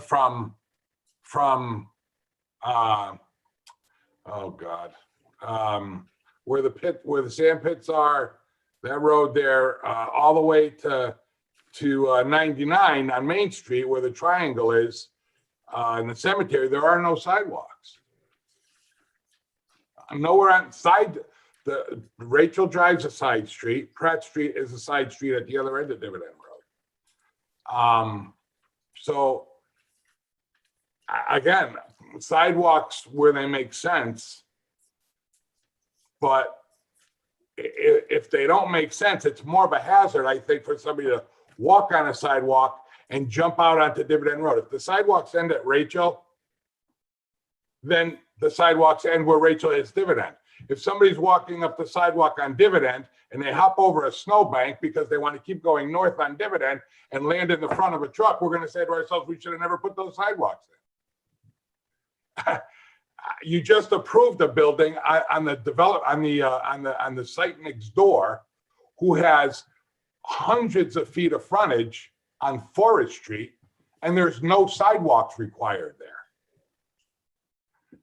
I want to put one building up, and you want me to put 280 feet of sidewalk in. I don't understand it. I'll like I said, money, we could talk to staff or talk to the engineer, put sidewalks where they matter, where they're going to make a difference, but put sidewalks here and just make me spend money where it's not going to make a difference. I just don't see the logic behind it. And last time, you know, I mean, this was an issue, and I was just going to leave the property the way it was, because, okay, now somebody approached me, they want to lease some space there. Okay, fine. I'll build the building. I'll put masons to work. I'll put plumbers to work. I'll put roofers to work. I'll put a ton of people to work building this building. I'll bring a tenant from Hartford into Rocky Hill, and you guys want me to spend more money to do it. You know what? I pulled the application last time. I don't understand the logic. I will give money to put sidewalks where they make sense, but for you guys to force me to put sidewalks where they don't make sense, I'm sorry. I'm just too logical of a guy for that. And again, thank you. Yeah, again, well, you're making your comments. Again, I just want to make sure that we don't have a thinking that, you know, next time there might be a bike route, and bike routes are not everywhere. So what are we going to say? Hey, why do we have bike route on Route 99 or Route 3 or New Britain Avenue? Why should we have bike routes? Because they don't have bike routes. So I think what I'm saying is, it's the thinking that we have regulations and we have certain requirements, and just because this is a bridge to nowhere, we are saying, well, forget about sidewalks. I think that's what is troublesome to me, and that's why I'm again repeating myself on that issue. Okay, So Kim, can I have so we can stop belaboring this here. We get both sides and we understand what's going on here. Kim, just to your comment about you can't, can we ask for a consideration as a condition, or we can't even do that? Well, I would, if you wanted to do that, I would, in all honesty, table the item, because I would like to get legal advice, because I don't want what could be perceived as something other than possibly a genuine concern to donate to a sidewalk fund if the ability is not there. I don't want it to be perceived as something other than that on the commission's part or on Mr. Ruckmore's part. And I would rather have a legal opinion as to. So are you saying that the sidewalk fund doesn't exist and he can't make a donation, or are you saying that we can't ask for the donation? I'm saying based upon what the ordinance says, you can't ask for a donation. Okay. Can I say something? Okay. Can I chime in? So on that point, I move for a motion. Can I chime in? Yeah. okay. Can I commit to a donation now? I personally think you can do it anytime you want. I mean, But it's not with us. I will. It's not with it's this. not with committee. us. It's not with this As commission. for what Kim is saying, we don't have the privy to do it, but as you can see our passion, and we know you're a Rock Hill resident, we want sidewalks in this town. We're looking to make a walkable community. And the only way we can get it is to ask developers to do it. Obviously, we can't do it quote unquote legally. So Well, you can I ask- think that we are relying on you to basically live up to your word and do it. And in return, I move for a motion. I'm a Rocky Hill resident. I've been here for 34 years. And I'm telling the commission that I would make the donation gladly as a resident, not as part of this application, but I would gladly. I'm perfectly capable. I've got the means and I will do it. And that's move all for I a can say. motion. It's my word. That's all I can say. All right, Thank can you. I have a motion, please? Motion to approve site plan application 150 Dividend Road LLC proposing 5 buildings, phase 1 only. Can I have a second, please? Second.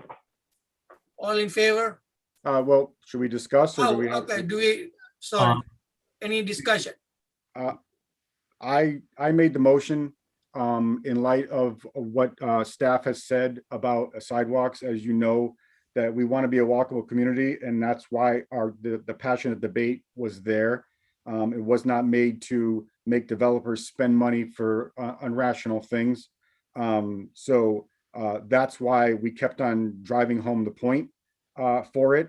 But we understand that this is a good plan, a phase 1 plan, and I hope that the passion for this commission to create sidewalks in a walkable community was heard. That's all I have to say. Any other comments? I have one comment. Yep. Commissioner Zarelli mentioned earlier about cleaning up the rest of the site, and Mr. Cassidy said that they were going to start. There wasn't a percentage of cleanup specified, like 10%, 20%, 30%. I think that's part of staff comments and how they perceive the phase 1 to phase 2 approach. I think that's what came out of that conversation. Sure, I Guy. think if we want to rely on staff for that, I would happily add, including all staff comments, which I forgot to add as part of the motion. So if the seconder wants to add that, or if I can add that, I forgot to add an Before, all staff before comment. before we do that, can I Well, we just want to can't have- follow up. I thought we can't have Mr. Cassidy answer that. No, not Mr. Cassidy. I just want to follow up on Commissioner Glico's comment. Okay. I think the intention, I believe his intention of asking question is when will the site be cleaned up overall? Right? I think that's, Well, the reason I'm bringing it up, because that was in the previous thing, was the concern was getting a lot of the fill out of there that was stockpiled. So it was brought up again this time, but there wasn't a percentage specified as to what was going to be removed. because what can happen is phase 2 may not happen until 5-10 years. And now what happens? Well, that's phase 2 then. Mhm. No, I but think that's, what, I but think I, the staff has to oversee the progress on phase 1 right now.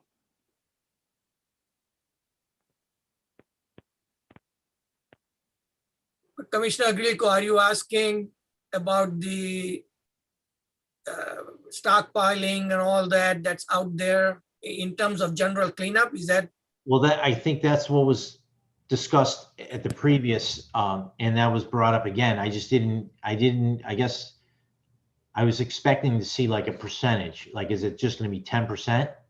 They're gonna clean the area for the parking spaces, and then that should be sufficient? Is that staff comments?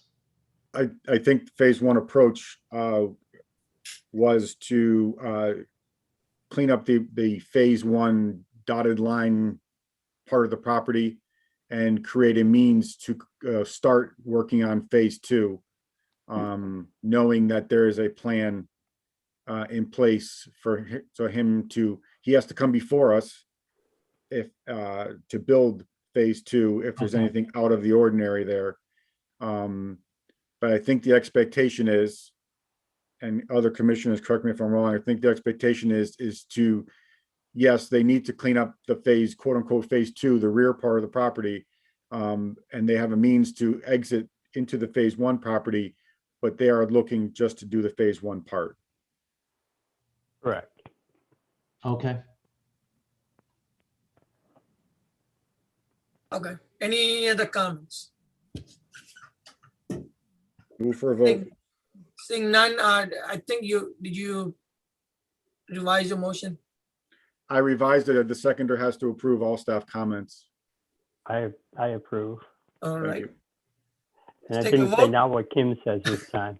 Yeah, Let's take a vote. All in favor of the motion? Aye. Aye. Aye. Any opposed? Motion passes. Thank you. Thank you. Thank you. Thank you, people. All right. Good night. Good night. Good night. Let's move on to item 5. Any other business?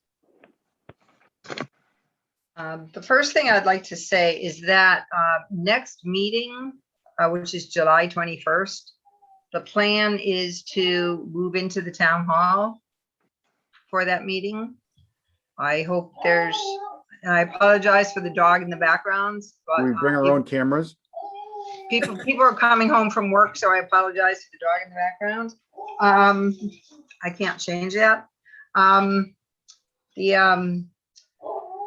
So that would be an in-house meeting. If there's any problem with that, if they could certainly let me know. There is a CDC states obviously if you're not fully vaccinated that you wear a mask. So I would certainly hope you are, or if not, you can wear a mask. If you choose to wear a mask, that's up to you. If you are vaccinated. Zoning enforcement update. Our department has been seeing a major uptick in tall grass complaints. Also seeing a major uptick in blight complaints as it relates to hoarding situations on properties. So we're seeing a lot of unregistered vehicles. We're seeing a lot of scrap metal, just items that typically don't belong outside. So we're working a lot with getting people information on charities that will take donations of vehicles, contacting salvage yards for scrap metal, working with human services, because oftentimes there's more issues going on than just, gee, I'm attached to items. It's been a very odd year with respect to zoning enforcement, but it's been odd with respect to many things. So I don't know if you have any comments or concerns or issues for us, but if you do, please let us know. You can email us. We prefer email because that way we have something in writing. If you wish to be anonymous, even though we may know your voice, you can certainly call. So Kim, while we are on zoning enforcement, and as you heard commissioners on the Taco Bell proposal, I think, at least I am concerned about the advertisement and plastering, ads on the windows and all that stuff. So at least from my perspective, and I'll let others speak, but at least from my perspective, I like to make sure that Rocky Hill looks nicer. I think that's the goal we should always have. And we have zoning regulation, there are enforcement requirements and, things like that. So I would like to see that, how do we enforce that? And what are the impediments, or what are some of the things, it might be before our zoning regs were adopted or not. So I think that's something. Can you expand on that a little bit, like, how we can address that? I know that we've had a rash of temporary signs, but we do have our temporary sign regulations are very clear. As far as you're allowed 4 signs, basically 4 temporary signs per year, in addition to a grand opening sign, 2 weeks for not more than 2 weeks. And then there has to be a certain time in between, I believe it's 30 days. And we see this constantly. I like it when people say, oh, there's a sign violation, I'll take that down. They take it down on a Friday, but sometimes people don't realize I live in town. And when I snap a picture on a Saturday or a Sunday and shoot it to them with the properties that gives the date and time, they get concerned.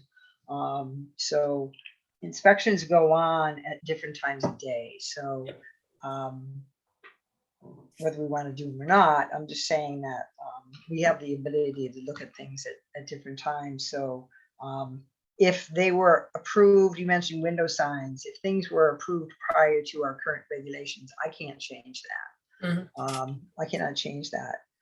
If something goes out of business and then something else comes back in, then we have the ability to work with them on that. If you see something that looks questionable, let us know. Okay, thanks. I think, okay. Let us Thank know, you. by all means.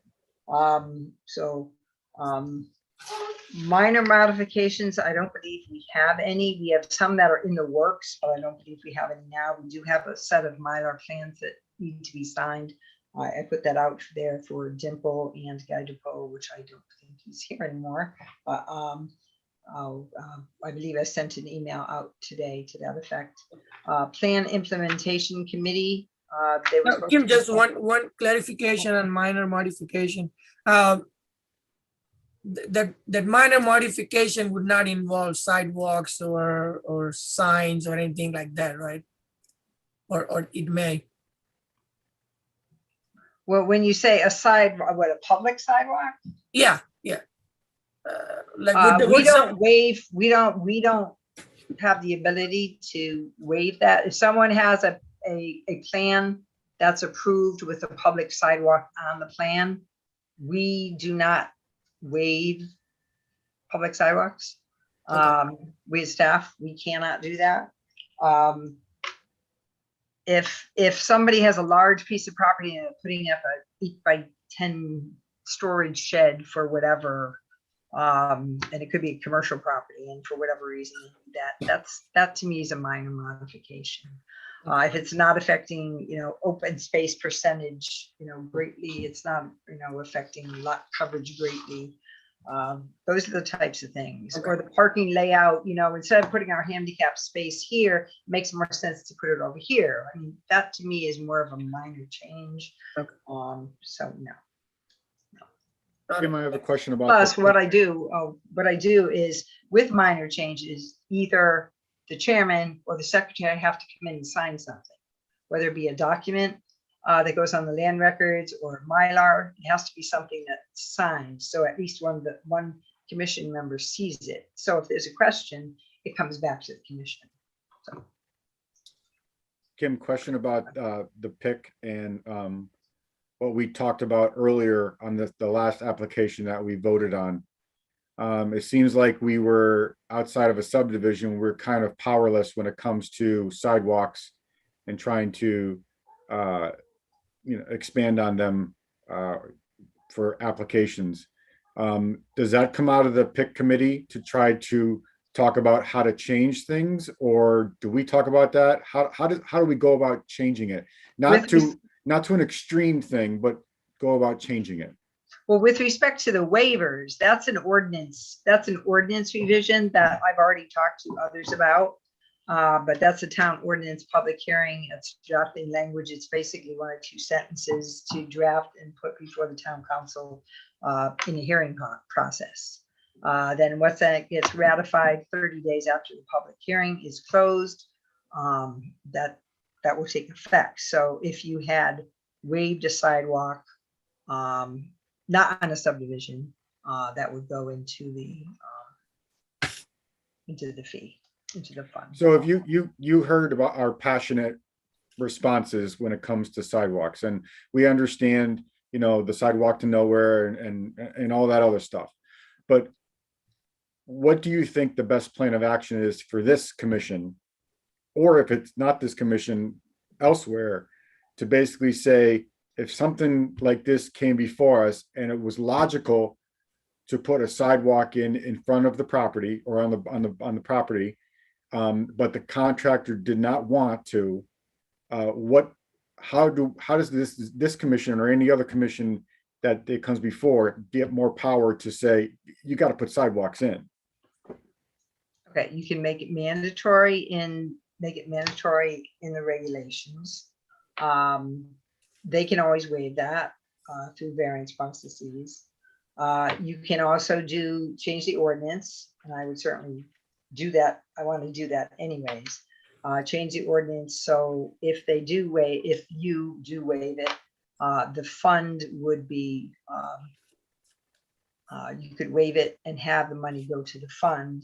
Also, areas that this commission feels should have sidewalks, and you really need to target areas instead of just saying town-wide, because in a budget, you're not going to get enough money to do sidewalks for the whole town. So if you could target areas and prioritize and get that to community development services prior to the budget time. The budgets usually start talking about them the end of December, and in January, information goes out to the various departments, and the hearings are typically in April. So that comes out of this commission, or that comes out of the plan implementation committee?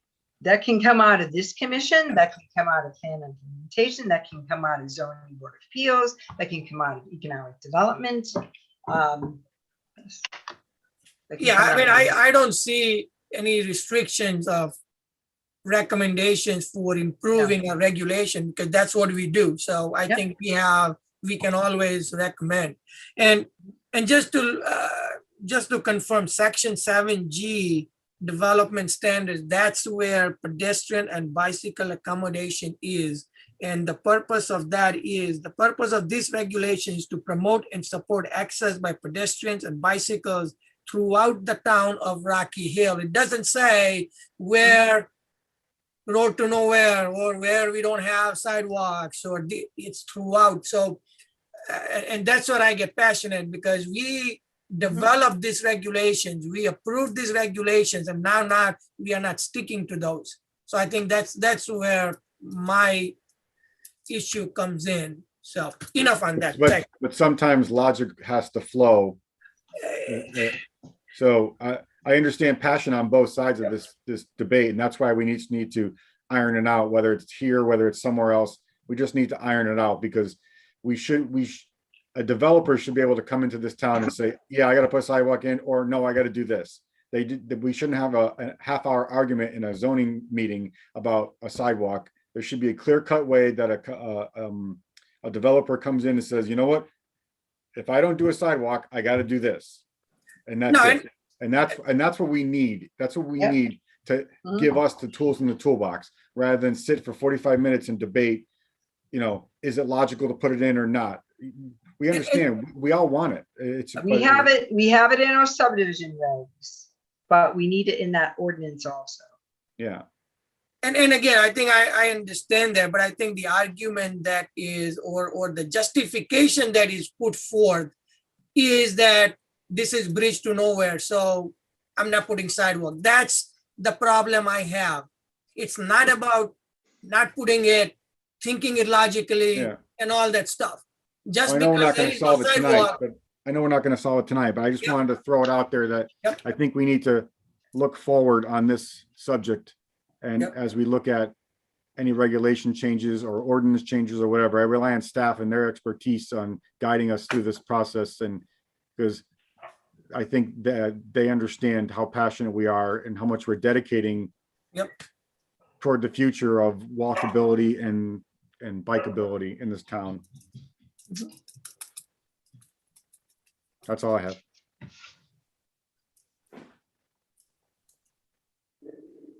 Okay, PIC is meeting next Wednesday, and I have not done the agenda yet, so you'll discuss sidewalks again next week. Yes.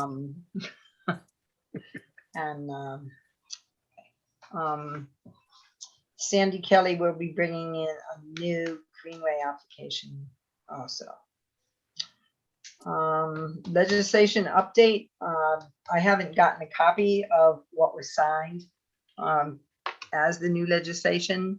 There was a somewhat watered down version of affordable housing regulations that were proposed by what's called a group called Desegregate Connecticut.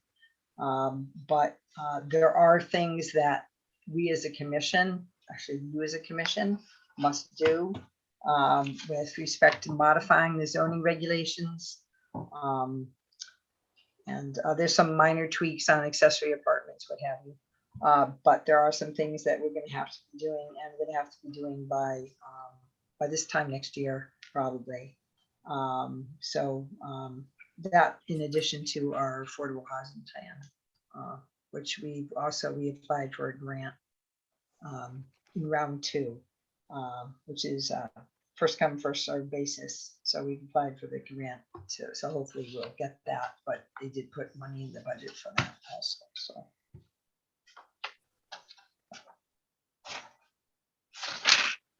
And I don't know about recreational marijuana at this point in time.